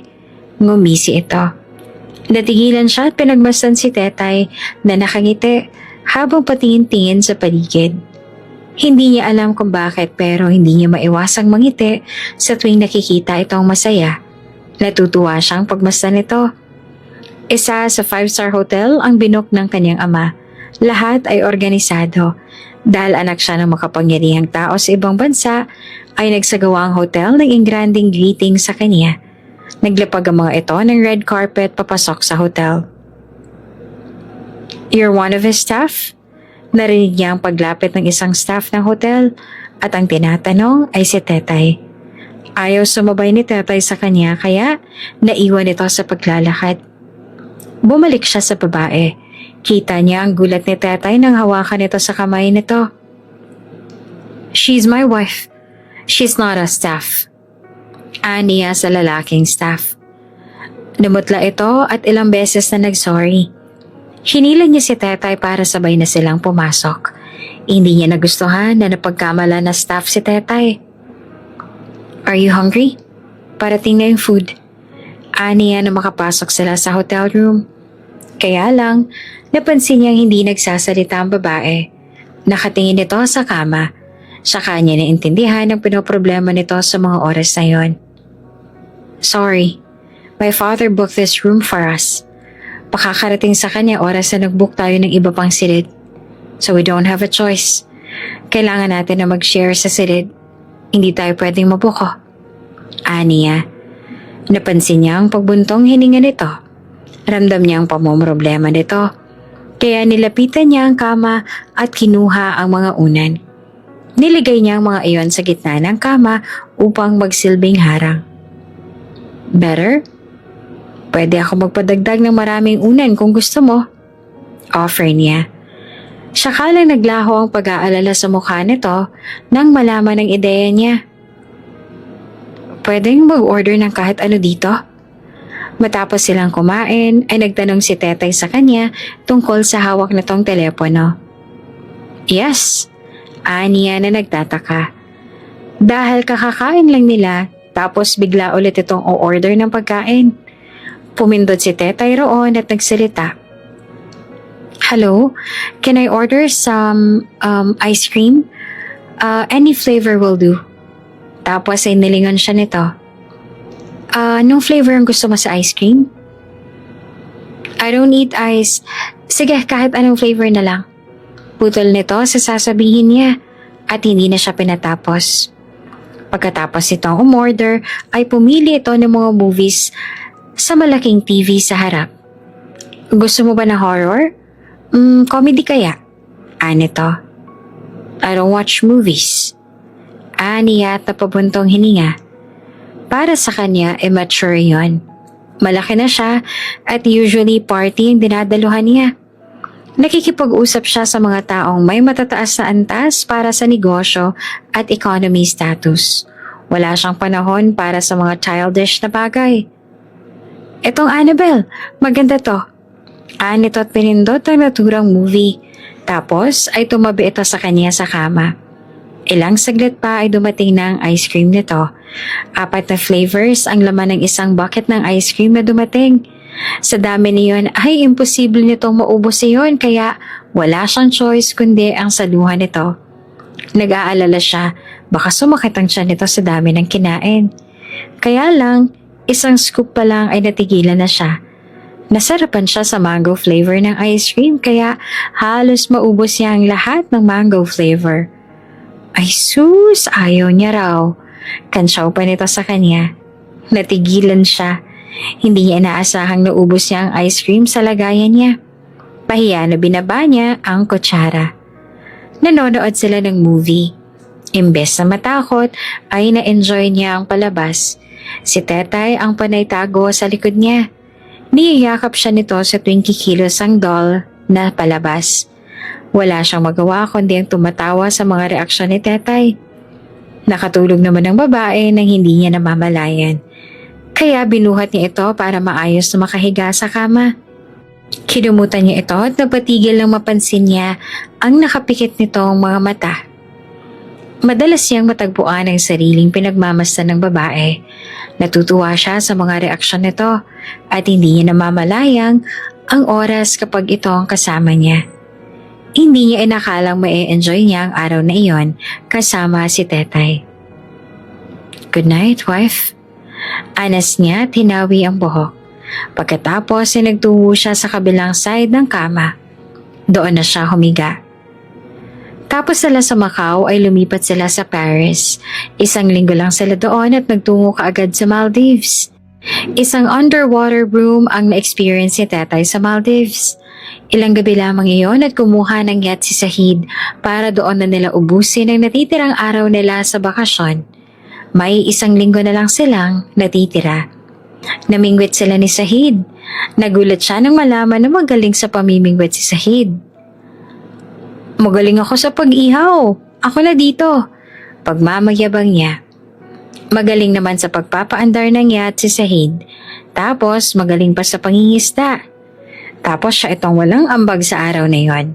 Kahit papaano ay gusto niyang gamitin ang skills niya para may maipagmayabang naman.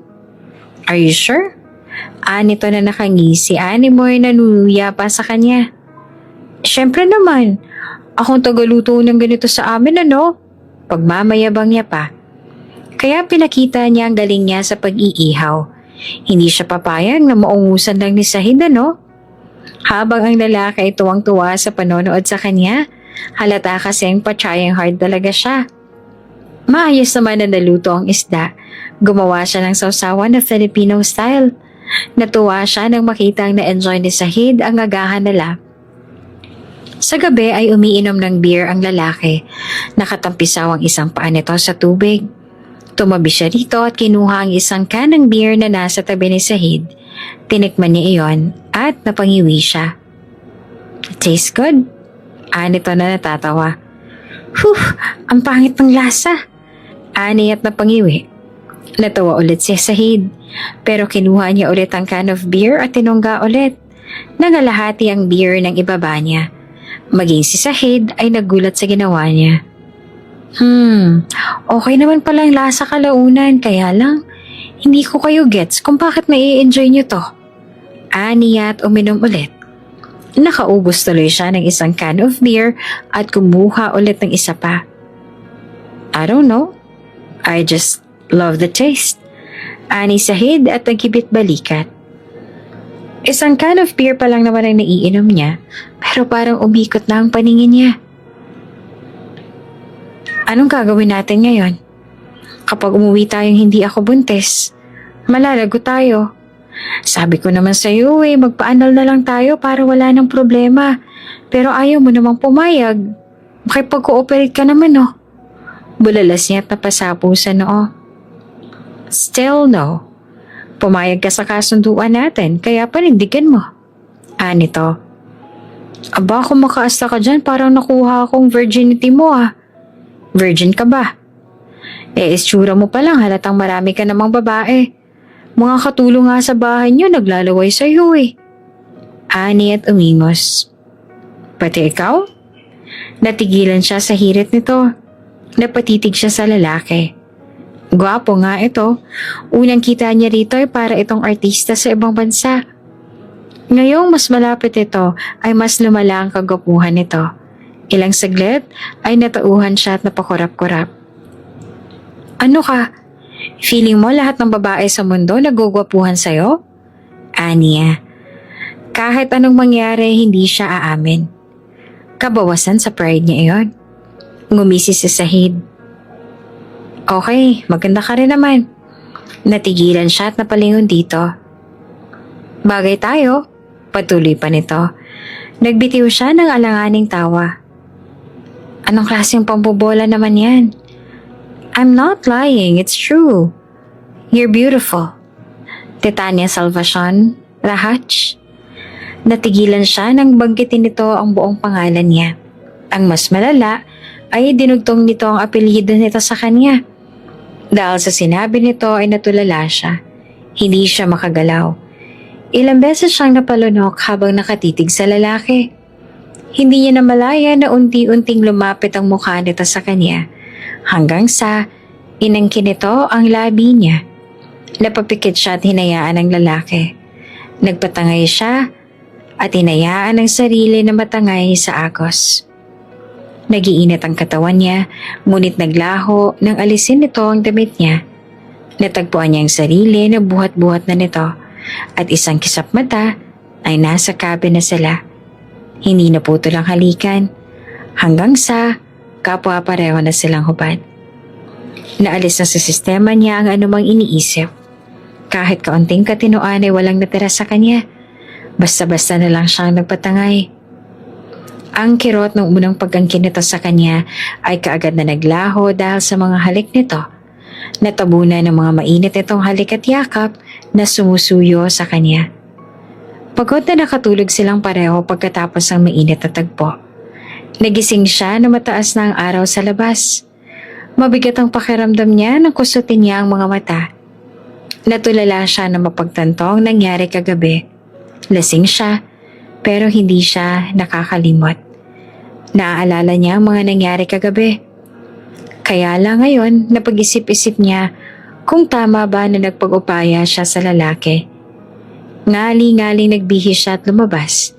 Natigilan siya na makita ang mesa sa labas.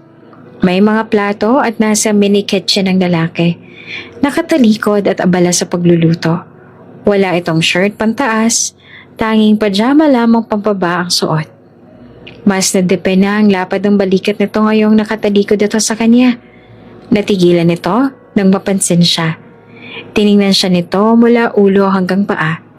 Nakita niya ang paglunok nito bago nagawang ilapag ang tuna sa mesa. "Done? Let's eat, wife." Sumilay ang ngiti nito. Nakaramdam siya ng pag-iinit ng mukha. Nasanay na itong tawagin siyang wife tapos heto siya at parating naninibago roon. Pinaghilis siya nito ng upuan at kaagad na nilapag nito ang steak sa harapan niya. Nilagyan din ito ng juice ang baso niya. May soup din itong ginawa.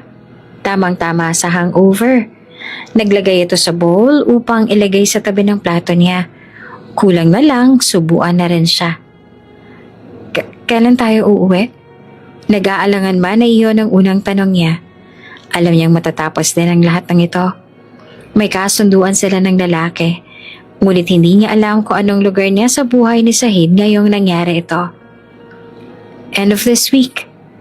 Don't worry, makakauwi tayo kaagad. Nito at masuyong hinawakan ng kamay niya. Nagbitiw siya ng maagang ngiti. Ngayong ramdam niyang mainit na kamay nito, ay parang gusto niyang pagbigyan ng sarili.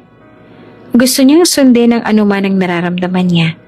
Hindi naman masamang subukan, total, naisuko niya na rin naman ang lahat sa lalaki. Hindi alam ni Tetay kung dapat pa siyang magsisi sa naging desisyon niya. Hindi niya mapangalanan ang nararamdaman niya, pero gusto niyang pagbigyan ng sarili niya. Gusto niyang sundin ang gusto ng puso niya. At gusto nitong mapalapit kay Sahid. Gusto nitong manatili sa tabi ng lalaki. 2 buwan nang nagdaan matapos ang huling linggo nila sa Maldives. Pakiramdam niya ay para silang totoong mag-asawa ni Sahid. Inaasikaso siya at tinatrato bilang totoong asawa. Araw-araw unti-unting lumalalim ang pagsasama nila ng lalaki. Sabihin man nilang dalawa na dahil sa kasunduan ng lahat, kaya ginagawa nila iyon, ay tila hindi ganoon ang nararamdaman niya ngayon. Tila hindi ganoon ang nangyayari. Okay ka lang ba rito? Ani Sahid habang inaayos niya ang necktie nito. Oo, ayos lang. Ingat ka sa biyahe at sa meeting mo. Aniya. May dadaluhan itong meeting. Kasama ito sa representative dahil hindi makakapunta ang kanyang ama. Yumuko ito upang abutin ang labi niya. Pinatakan nito iyon ng magaang halik. Ikaw rin dito. Huwag mong pagurin ang sarili mo. Papagurin pa kita mamayang gabi. Nito sa pilyong boses. Nahampas niya tuloy ito sa dibdib. Sige na, kakain na tayo sa baba.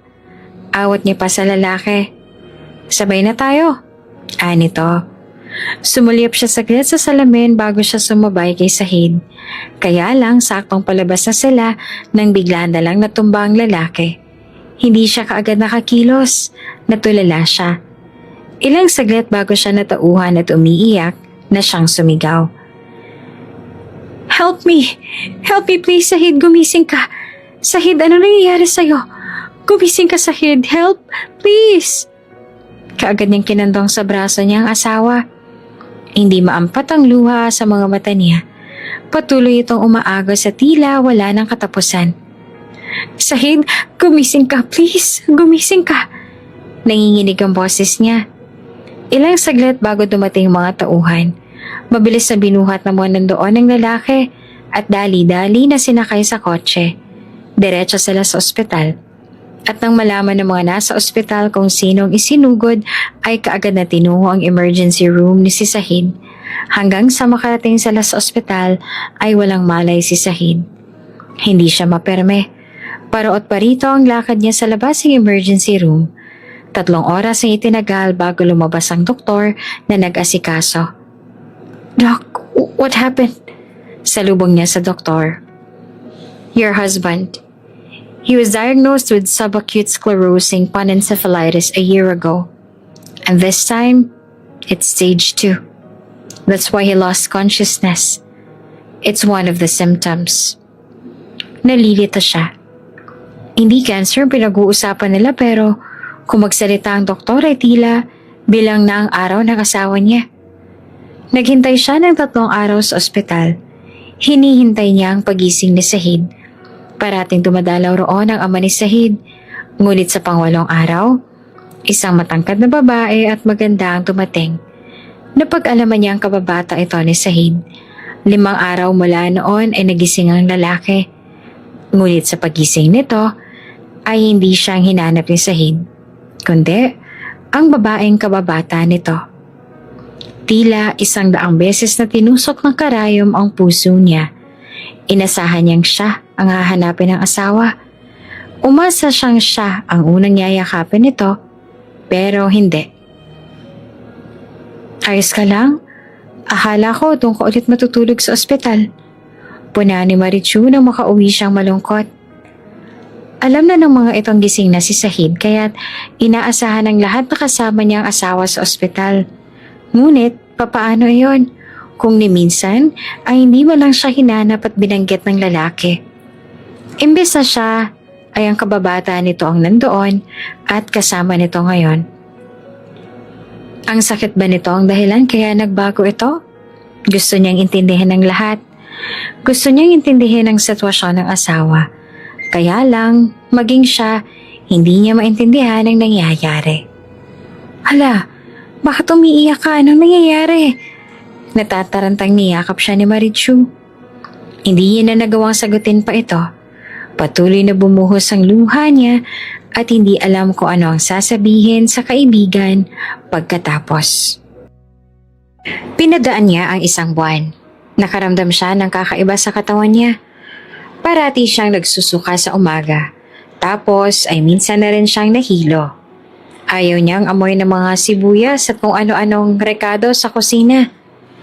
Naramdaman niya iyon sa mga nagdaang araw ngunit hindi niya magawang sabihin sa mga kasama niya sa bahay. Gusto niyang sabihin iyon kay Sahid ngunit parati nakabantay ang kababata ng lalaki. Hindi niya masolo ang asawa. Gusto niya sanang pag-usapan nila iyon nang sila-sila lang. Kaya nang hindi na siya makatiis ay nagpa-check na siya sa doktor. Kaya lang nagulat siya sa naging resulta. Buntis siya. 1.5 month na ang bata. Masaya siyang naiyak sa klinik. Ibig sabihin ay magkakaanak na sila ni Sahid. Dali-dali siyang nagpahatid sa ospital upang makita si Sahid. Wala na siyang pakialam sa presensya ng kababata ng kanyang asawa. Kailangan niyang ipaalam sa lalaki ang balitang iyon. Kaya lang, saktong bubuksan niya pa sana ang pinto ay nakita niya sa babasaging pintana ang nangyayari sa loob. Nakita niya si Sahid, hinahalikan ng kababata nito. Napatakip siya sa bibig upang pigilan ang pag-alpas ng hikbi. Hindi siya namamalik mata. Hindi iyon isang imahinasyon. Nakikita ng 2 mata niya ang lahat. Nangyayari iyon sa harapan niya. Hindi niya na kailangan pa ng kahit na anong eksplanasyon. Nagtaksil si Sahid sa kanya. Hindi siya bulag. Hindi rin siya manhid. Gustuhin niya mang manatili sa tabi ng lalaki ay tila hindi niya na magawa. Mismong si Sahid na rin ang tumutulak sa kanya palayo. Ang nangyari noon sa Maldives ay tila magiging parte na lang ng nakaraan. Ang nangyari sa Maldives ay mananatili na lamang sa Maldives. Dahil ang lalaking nasa harapan niya ay hindi niya nakilala pa. Nag-impake siya ng gamit niya. Tapos na ang kontrata niya bilang maid sa mansyon na iyon. Ang dahilan kaya nanatili siya roon ay dahil sa kasunduan nila ni Sahid. Pero ang totoo ay tapos na ang obligasyon niya roon. Hindi na siya kailangan pa ng lalaki. Tama. Isa lang kasunduan ng lahat. Hindi kailanman sinabi ng lalaki na mahal siya nito. Siya lang itong umasa at nauto sa mga pinapakita ni Sahid. Landi lang bang dahilan kaya pumunta ka roon? Gusto mo lang bumuka ka kaya nag-abroad ka? Kung alam ko lang, di sana pinasok na lang kita sa club dyan sa kakilala ko. Di sana tiba-tiba pa tayo ngayon. Tingnan mo tong mga kapatid mo. Paano na sila mag-aaral niyan ngayon?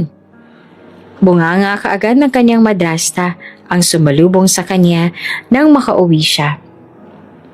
Maliban doon wala rin siyang dalang mga pasalubong na siyang dahilan kaya kaagad na sumalubong ang mga ito sa kanya.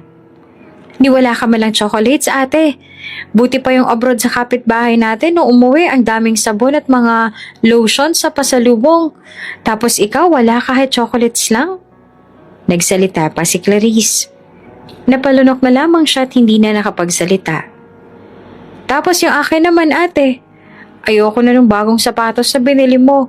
Gusto ko ulit ng bago. Paano mo na ako bibigyan yan ulit? Reklamo naman ni Carl. Di wala na. Ano pang hihingin niyo sa babaeng yan ngayon? Kita niyo na ngang wala ng silbi tapos nagdala pa ng isang palamunin. Paano mo bubuhayin yung anak mong yan ngayon, ha? Ani ng madrasta. Sa ngayon, wala pa po akong maibibigay na ambag. Ayos lang po ba na hanggang sa manganak lang po ako? Tapos nun babalik rin po ako sa trabaho. Wala na po kayong aalalahanin tapos pwede na ulit mag-aral ang mga kapatid ko. Aniya, anong trabaho? Paghuhugas ng plato? Diyan sa palengke? Kulang pa yan sa bayarin natin sa kuryente. Mas malaki na dapat yung sahod mo sa ibang bansa. Dapat kasi hindi ka na kumarengkeng. Ano ngayon? Anong mangyayari sa atin ngayon yan? Nagpatuloy pa sa pagbubunganga ang kanyang madrasta na hindi man lang binigyan ng isang basong tubig o pinakain man lamang sana. Kaagad siyang binungangaan nito. Ang ibang mga tsismos ang kapitbahay naman ay nakikisilip at gustong malaman ang mga sinisigaw ng kanyang madrasta rito. Gusto niyang makalimutan ng pait ng una niyang pag-ibig. Sinisikap niya pero hindi niya talaga magawa. Parating bumabalik sa kanyang nakaraan at ang mukha ni Said. Gabi-gabi niyang iniiyakan ng lalaki. Ano na, magpatulog ka kaya? Panay ka iyak dyan ang OA mo.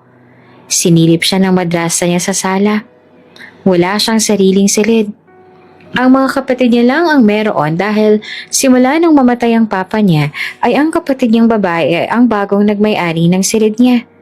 Basta na lang iyong binigay ng kanyang madrasta nang hindi nagpapaalam sa kanya. Kaagad niyang pinahid ang luha sa mga mata niya at nagtalukbong siya ng kumot. Hindi niya mapigilan ang mga hikpi kaya't ikunulong niya na lang ang mga pag-iyak niya sa unan. Baka mapagalitan na naman siya ng kanyang madrasta. 12:00 na pero hindi pa rin siya makatulog. Dahil sa matigas na higaan niya kagabi kaya nanakit ang kanyang likod kinabukasan. Iyan, tapos yung nasa kabilang silid, kunin mo rin yon. Yung kumot na ginamit namin kagabi, sama mo na rin yon. Huwag kang magtira ng labahin, ha? Binuhos lahat ng madrasa niya ang laman ng basket ng labahin sa palanggana niya. Hindi na nito inisip na baka mahihirapan siya dahil buntis siya. Kaya lang, wala naman siyang choice kundi gawin niyon. Sa ngayon, itinuturing na lang siyang walang silbi ng mga ito. Dahil wala na siyang trabaho ngayon. Wala rin naman siyang ibang mapuntahan. Kailangan niyang magtiis doon hanggat naghihintay siya sa kanyang panganganak. Tapos niyang maglaba ng napakarami ay pinagluto pa siya. Umuwi galing sa sugal ang madrasa niya, tapos lumamon na lang ito.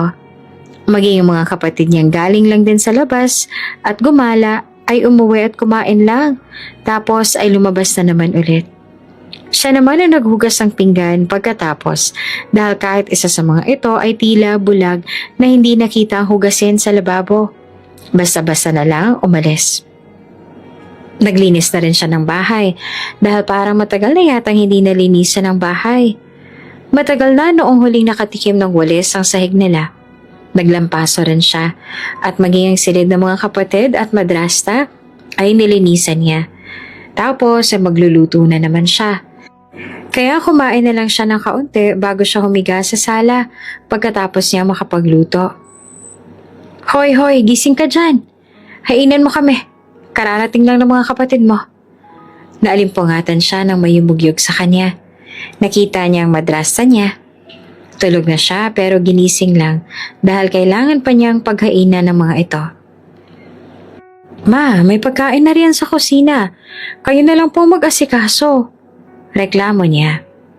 Pagod na siya sa buong maghapon at isa pa ay nangangalay na din ang mga binti niya. May pagkain na sa kusina, pero bakit kailangan niya pang bumangon para siya pang maghain? Nagrereklamo ka? Kung palayasin kaya kita rito, baka nakakalimutan mong wala ka ng ibang silbi sa bahay na to, kundi ang pagsilbihan kami. Wala ka namang ambag, kaya bakit ka nagrereklamo sa simpleng utos lang, ha? Nagsimula na namang magbunganga ang madrasta niya. Kaya para matapos na ay bumangon na lamang siya at mabigat ang katawan na nagsandok siya ng kanin at ulam. Inilagay niya iyon sa mesa. Kutsara, tinidor, pakuha ko. Ani sa kanya ng kapatid niyang babae.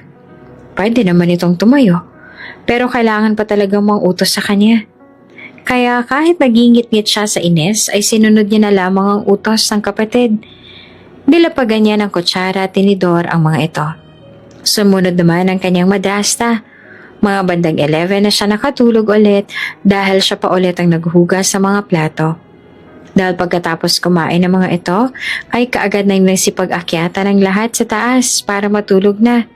Siya ang naiwan sa baba para maglinis at magligpit doon. Kaya na makabalik siya sa pagtulog ay tuloy-tuloy na ang tulog niya. Lantang-lanta na ang katawan niya. Kailangan niyang bumawi ng lakas para bukas ulit. Kailangan niyang sanayin ang sarili katulad noon. Dahil babalik na ulit sa dati ang buhay niya simula ngayon. Tetania Salvacion? Kaagad siyang tumayo nang marinig niya ang pangalan niya. 7 buwan na ang nakakaraan. Medyo malaki na rin ang kanyang tiyan. Wala siyang pera para sa check-ups niya at iba niyang kailangan para sa pagbubuntis niya. Kaya dumulog siya sa health center ng kanilang barangay para maka-avail man lamang ng libreng vitamins at ferrous sulfate. Ang perang meron siya ay para lang sa panganganak niya. Tinimbang siya ng staff sa center. Kumunot ang noon ng nurse nang makita ang timbang niya. Mrs., masyadong mababa ang timbang mo. Kumain ka naman ng maayos sa inyo para rin ito sa anak mo. Hindi pwedeng mga nakang ganito lang, baka hindi mo kayanin. Lalo pat first time mo. Sabi sa kanya ng nurse tapos ay nagsulat ito sa booklet niya. Sa booklet ilalagay ang record niya sa health center. Nakalista roon ang araw kung kailan siya bumisita sa center at kung kailan ang schedule niya para magpatimbang ulit at magpa-check ng BP.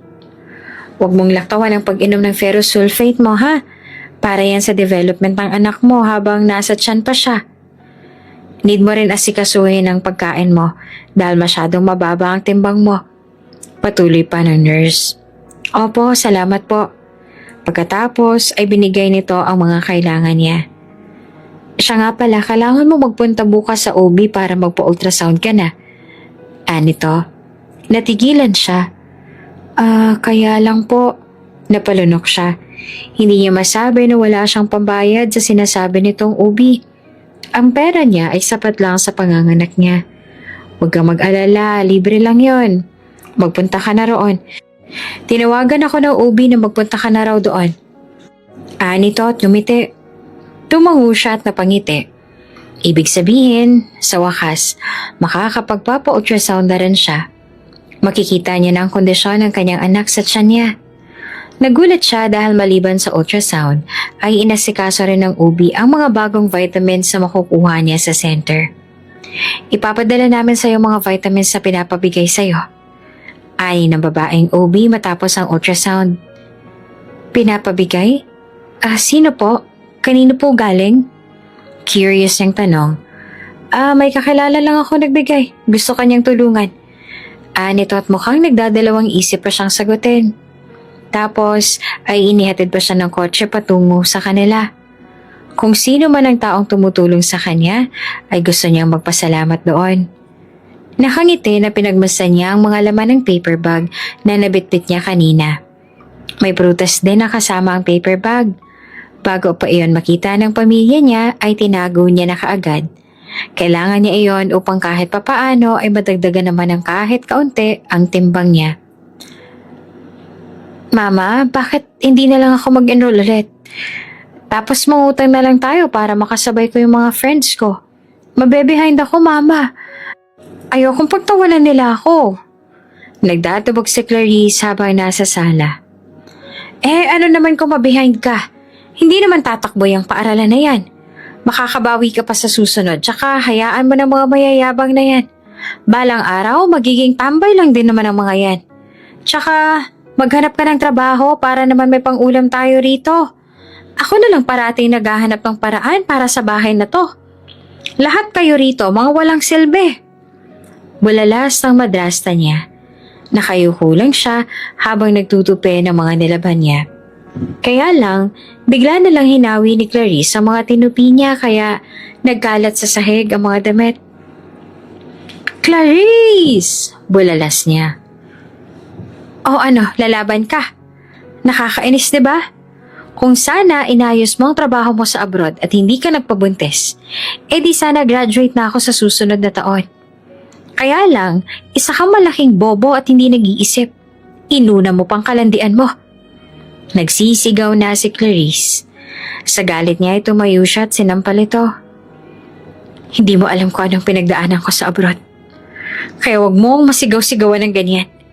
Baka nakakalimutan mo ako ang mas matanda sa ating dalawa. Umiyak si Clarice at biglang sumulpot ang kanyang madrasta. Anong karapatan mong saktan ng anak ko, ha? Ang kapal naman talaga ng mukha mong babae ka. Tapos ay pinadapo nito ang malakas itong sampal sa kabilang pisngi niya. Ikaw na nga to nakikitira lang dito? Ikaw pa tong matapang? Bakit? May ambag ka rin ba sa bahay na to? Tama naman ang kapatid mo. Malandi ka. Nagtagis ang bagang niya. Ngunit namilog ang mga mata niya nang itaas ang madrasa niya ang pamilyar na kwenta sa kamay nito. Heto. Ito ang solusyon sa lahat. Nito. Iyon ang kwentas ng kanyang mama na pinakatago-tago ng kanyang papa. Ayaw ibenta iyon ng papa niya dahil sa mama niya iyon. Hindi. Bulalas niya nang biglang umalis ang madrasa niya at mabilis na nakasakay ng tricycle. Nang balingan niya ang kapatid niya, nakangisi na ito. Kaagad siyang umalis at balak niyang sundan ng madrasta. Hindi niya alam kung saan ito nagtungo upang i-dispatch siya ang kwentas.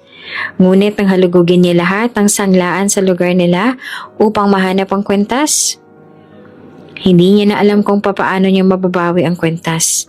Sa oras na nasangla iyon, wala siyang kapera-pera ngayon. Umiiyak siya habang naglalakad. Nakarating siya sa unang sanglaan at nalaman niyang hindi doon isinangla ng madrasta niya. Gusto niyang hanapin sa ibang sanglaan pero pagod na siyang maglakad kaya naupo na lang siya sa tabi.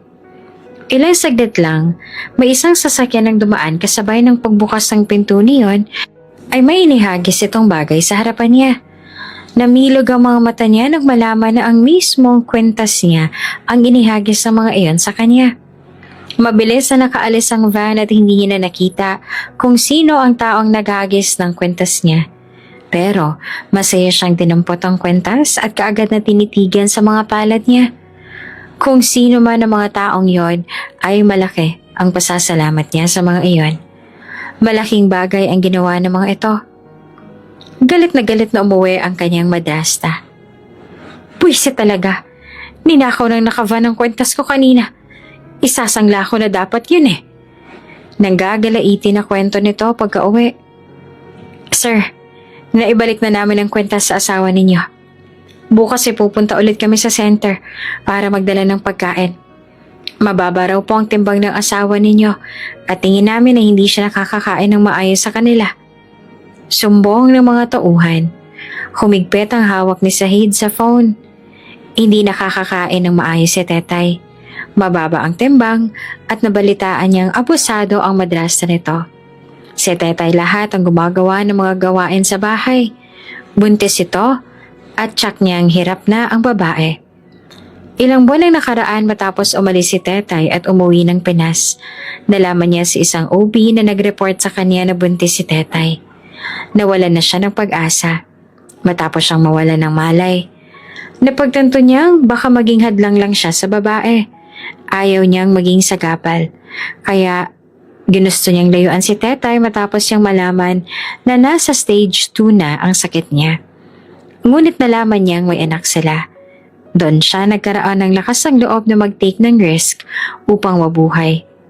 Ginusto niyang lumaban para sa kanyang mag-ina. Napagtanto niyang hindi niya gugustuhin ang anak niya na mawala ng ama. Kailangan niyang lumaban sa sakit upang makasama niyang lumaki ang anak at si Tetay. Ayaw niya nang maging makasarili simula ngayon. Pumayag siya sa laboratory experiment. Isang taon ang kailangan niyang hintayin bago niya masubukan ng gamot. Pumirma siya ng kasunduan. Ano man ang mangyari sa kanya ay walang pananagutan ang mga taga-laboratory. Nag-usa siya at sarili niyang desisyon niyon. Good morning. Aniya sa ama nang makita niya ito isang umaga. Bumisita ito nang malaman nitong papunta siya sa Pinas bago siya tutungo sa ibang bansa para sa gamutan niya. Good morning, son. How are you today? Any discomfort? Nito na makapasok sa sala. Umiling siya. Nothing pa. Any meetings? Umiling ito. No, I took a break. Just came by to take a peek. How's Tetay? Any news about her? I heard about her pregnancy and about her situation. Bumakas ang pag-aalala sa mukha ng ama. Alam nito ang sitwasyon ni Tetay. Alam nito kung gaanong kahirap ang buhay ng babae sa piling ng mga abusado nitong pamilya. At isa pa ay alam nito na buntis si Tetay kaya doble-doble ang pag-aalala na nararamdaman nito ngayon. Yeah, so I have to take her with me before I proceed to LA. I just need the right timing before I get there. Ilang beses na rin siyang tinawagan ng ama kung kailan niya kukunin si Tetay. May mga pinaplano muna siya bago niya puntahan ng babae. Kung pwede niya lang pabilisin ang proseso, ay matagal niya nang ginawa. Gusto niyang ibalik ang tiwala nito bago siya magpakita. Sa ngayon, binabantayan na ng mga tauhan niya si Tetay. Hindi naalis ang mga mata nito sa mata ng asawa. Sisiguraduhin niyang hindi masasaktan ng madrasta nito si Tetay. Poprotektahan niya ito kahit nasa malayo sila. Kailangan lang nitong maghintay saglit. Inasikaso niya ngayon ang tungkol sa isyu nila ng kanyang kababata. Nag-assume ito na may gusto siya rito noong hinalikan siya nito at nagpaubaya siya. Kaya ngayon ay nagdedemand ng kasal.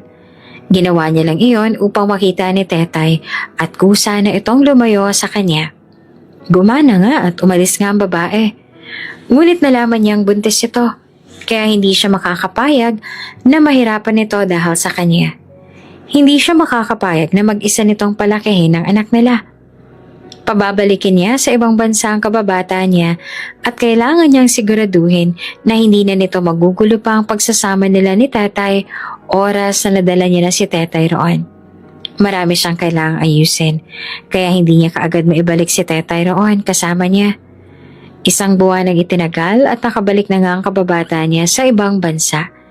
Iyon ang hudyat na kailangan niya nang magtungo sa Pinas upang sunduin ang babaeng mahal. 8 months na ang tiyan ng babae. Halos hirap na nga maglakad. Tapos maaabutan niya itong nakasalampak sa putik. Matapos nakalad ka rin ang madrasta nito noon. Parang gusto niyang manakit. Parang gusto niyang ipakulong lahat ng mga nananakit sa asawa niya. Maputik ang suot ng babae nang maabutan niya. Hirap na itong tumayo mula sa pagkakasalampak. Basa ang pisngi dahil sa pag-iyak. Sobrang nakakaawang itsura nito. Kaya mabilis siyang binuhat ito. Hindi na siya nag-aksaya ng oras at binuhat niya ito at isinakay sa kotse. Sa ubi tayo agad. Ani sa driver niya pagkalapag niya kay Tetay sa upuan ng van. Nakayuko si Tetay habang nasa kotse sila. Hindi siya nito tinitingnan. Naiintindihan niya. Hindi lamang tampo ang nararamdaman nito. Tsak niyang galit ito sa kanya. May masakit ba sa'yo? Are you okay? Hindi ito nagsalita. Ilang saglit pa ay umalog ang balikat nito. Hanggang sa narinig niya ang pahikbi nito. Hinawakan niya ang kamay hanggang sa nagawa niya na itong ikulong sa yakap niya. Bakit ngayon ka lang? Bakit ang tagal-tagal mo? Nito habang humihikbi. Nagulat siya sa sinabi nito. At nang mag-sink in sa kanya ang mga sinabi nito, ay saka siya napangiti at humihigpit ang yakap dito. I'm really sorry, wife. I'm really sorry. Inalo niya ito habang humahagulhol ito sa pag-iyak. Nanginginig ang kamay nito at ikinulong niya ang mga palad na iyon sa palad niya upang magtigil na nga sa panginginig. Nagbihis sila sa isang hotel bago sila dumiretso sa ubi upang ipacheck ang kalagayan ng kanyang mag-ina. Mabuti na lamang at wala palang masamang nangyari. Dahil kung nangyaring napuruhan ang asawa niya, ay baka hindi magustuhan ng pamilya ni Tetay ang gagawin niya. Magpasalamat ito sa pamilya ito ni Tetay. Ayaw niya masaktan si Tetay, kaya hindi niya na pinakikialaman ang pamilya ng asawa. Sa kabila ng nagawa niya ay hindi naman kailanman nagalit sa kanya ang babae. Natitiyak niyang sobrang nasaktan ito sa nagawa niya noon. Handa siyang tanggapin ang anumang gawin ng babae sa kanya. Handa siyang harapin ang galit nito. Ngunit hindi iyon ang nangyari dahil niyakap siya ng asawa at tinanggap muli ng ganoong kadali. Ang pamilyar na amoy ang gumising sa kanya. Nang magmulat ng mata si Sahid ay nakita niyang nakasandal sa kanya ang asawa. Napagtanto niyang ang perfume nito ang naaamoy niya. Napatingin siya sa kamay na lang magkahawak habang nasa biyahe. Nasa private plane sila. Palapag na sila sa bansa nila. Napangiti siya at inayos ang pagkakasandal ng asawa sa balikat. 5 taon na ang nakakaraan, nagtungo sila sa LA upang isagawa ang gamutan niya. At sa wakas, naging successful naman ang resulta. Ngayon, fully healed na siya. Hindi na babalik ang sagabal na sakit na iyon at nakatulong pa siya sa mga susunod na henerasyon na maaaring madapuan ng ganoong sakit. Ilang saglit ay lumapag na ang eroplano. Sakto naman at nagising na si Tetay. Kinusot nito ang mga mata at sinalubong niya ito ng halik. Ngumiti ito. Nakatulog pala ako. Ayos lang. Dito na tayo. Mula sa ngiti ay naglaho ang ngiting iyon nang may maalala. Mabilis itong kinuha ang phone nito sa bulsa at kaagad na nag-video call. Ilang saglit ay sumagot ang tinawagan niya. Bumungad sa kanila ang mukha ng hari, ang kanyang ama. Karga-karga nito ang kanilang baby boy na si Jid. 4 na taong gulang na ito at saglit nilang iniwan ng ama niya upang magpunta sa LA para sa follow-up check-up niya. Mama? Papa? Ani ama niya sa kabilang linya. Huwag muna uwi papa mama, dito muna ako kay lolo. Natawa silang dalawa. Nagsikap ang kanyang ama na matutong magtagalog dahil naiinggit ito sa kanya na marunong magtagalog. Ngayon ay mas magaling na itong managalog kesa sa kanya. Dinaig pa siya. Baby, hindi ka ba nagkulit kay lolo? Ani Tetay sa anak nila. No, good boy ako. Sagot nito sabay nguso. Sure? Ani at tinaasan ng kilay. Sure. Tapos ay nagtaas din ng kilay ang anak. Nagtawanan sila. Miss na nila ito. Isang linggo sila sa LA at ngayon lang ulit nila makakasama ang kanilang anak. Ang ama niya lang ay hindi masyadong masaya na umuwi sila. Kasi alam nitong babawiin na naman sa kanila si Jid. Mag-isa na naman ito sa malaking bahay pag nagkataon. Bakit naman kayo umuwi agad? Bakit ba hindi na lang kayo doon tumira? Ani ng ama niya na sumingit sa phone. Natawa na lamang silang dalawa sa nakabusangot na mukha ng ama. Medyo may accent pa ito kapag nagtatagalog pero magaling na sa paggamit ng lengguwahe. Papa naman, pinapalayas niyo na ba kami? Ani Tetay sabay hagalpak ng tawa. Don't worry pa, gagawa pa kami ng 100 anak balang araw. Pagbibiro naman niya sa ama, hinampas siya ng asawa. Make it 20 children. Excited naman na nagsalita ang ama. Napangiwi si Tetay. Aba, hindi ho ako inahing baboy. Matapos sa safe silang nakalapag ay kaagad silang bumaba. Ang mga reporters na kanina pa naghihintay ay magulong sumalubong kaagad sa kanila. Kaliwat kanan ng mga tanong ng mga ito tungkol sa sakit niya at sa lunas ang madalas na tanong. Ang mismong spokesperson niya nang sumagot sa lahat ng katanungan na ibinato ng mga reporter sa kanya. Inakbayan niya ang asawa at nakangiti na naglakad sila sa airport. Pumaikot ang isang braso ni Tetay sa bewang niya at sabay silang nagtungo sa naghihintay na kotse sa unahan. Ayaw paawat ang mga reporters pero parehong deadma sila sa mga ito. Samantala, nagtagis ang bagang ni Honora. Ang madrasa ni Tetay habang nagpapaypay ng karton ng gatas. Sira ang kanilang electric fan at sobrang init sa inuupahan nilang bahay. Matapos siyang matalo sa sugal ay binenta niya ang bahay at lote sa probinsya. Ngayon ay nirentahan nilang maliit na amoy kanal na bahay na iyon. Nasa bahay siya at gumagawa ng basahan para may sideline siya. Nakatutok siya sa TV habang gumagawa ng basahan na mano-mano niyang tinatahi. Dahil wala naman silang makina sa pananahi.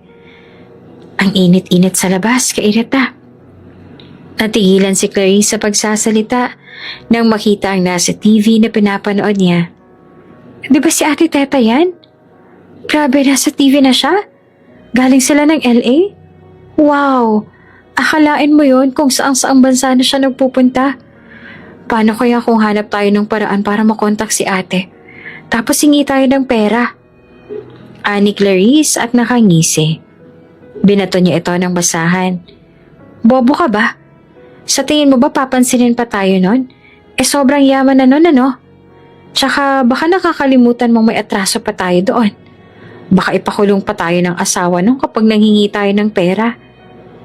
Naku hindi oh. Nandiyan naman si ate. Hindi naman hahayaan na mapahamak tayo kasi kapatid niya kami ni kuya. Tsaka baka bigyan tayo ng maraming pera.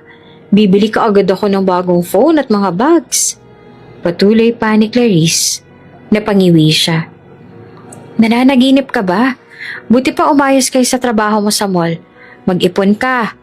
Bibili ako ng gamit sa pananahi. Ilang saglit ay dumating naman ang anak na lalaking napupuno ng dumi ng sasakyan. Nagtatrabaho si Taliera si Carl. Kung dati patambay-tambay lang ito, ngayon ay nasa talyer na ito at nagkukumpuni ng mga sasakyan. Tuyo na naman ang ulam? Wala na ba kayong alam na lutuin? Binagsak ni Carl ang platong may tuyo.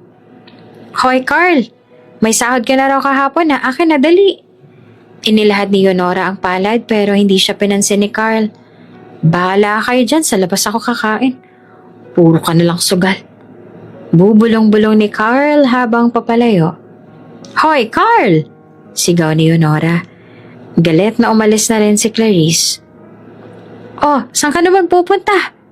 Aniya sa babae niyang anak. Sa labas din ako kakain. Ikaw na bahala kung anong kakainin mo mamaya. Ani Clarice at dinala ang bag nito. Hindi na siya kailanman binigyan pa ng pera ng mga anak niya.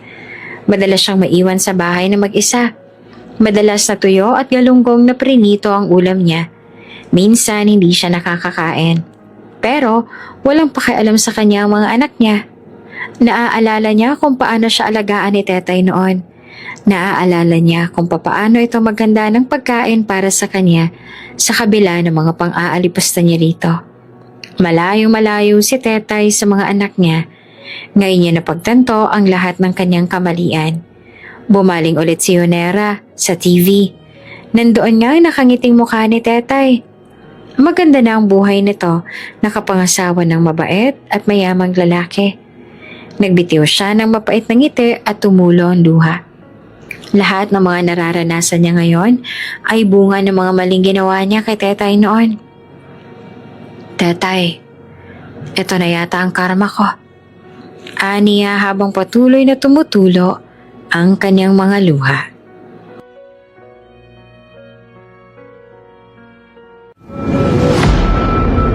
Kung bago ka pa lang sa channel na ito, Ate Jane TV, huwag kalimutang pindutin ang notification bell and subscribe button.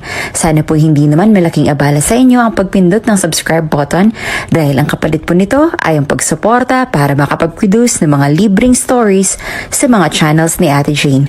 Maraming salamat! Inimbita ang step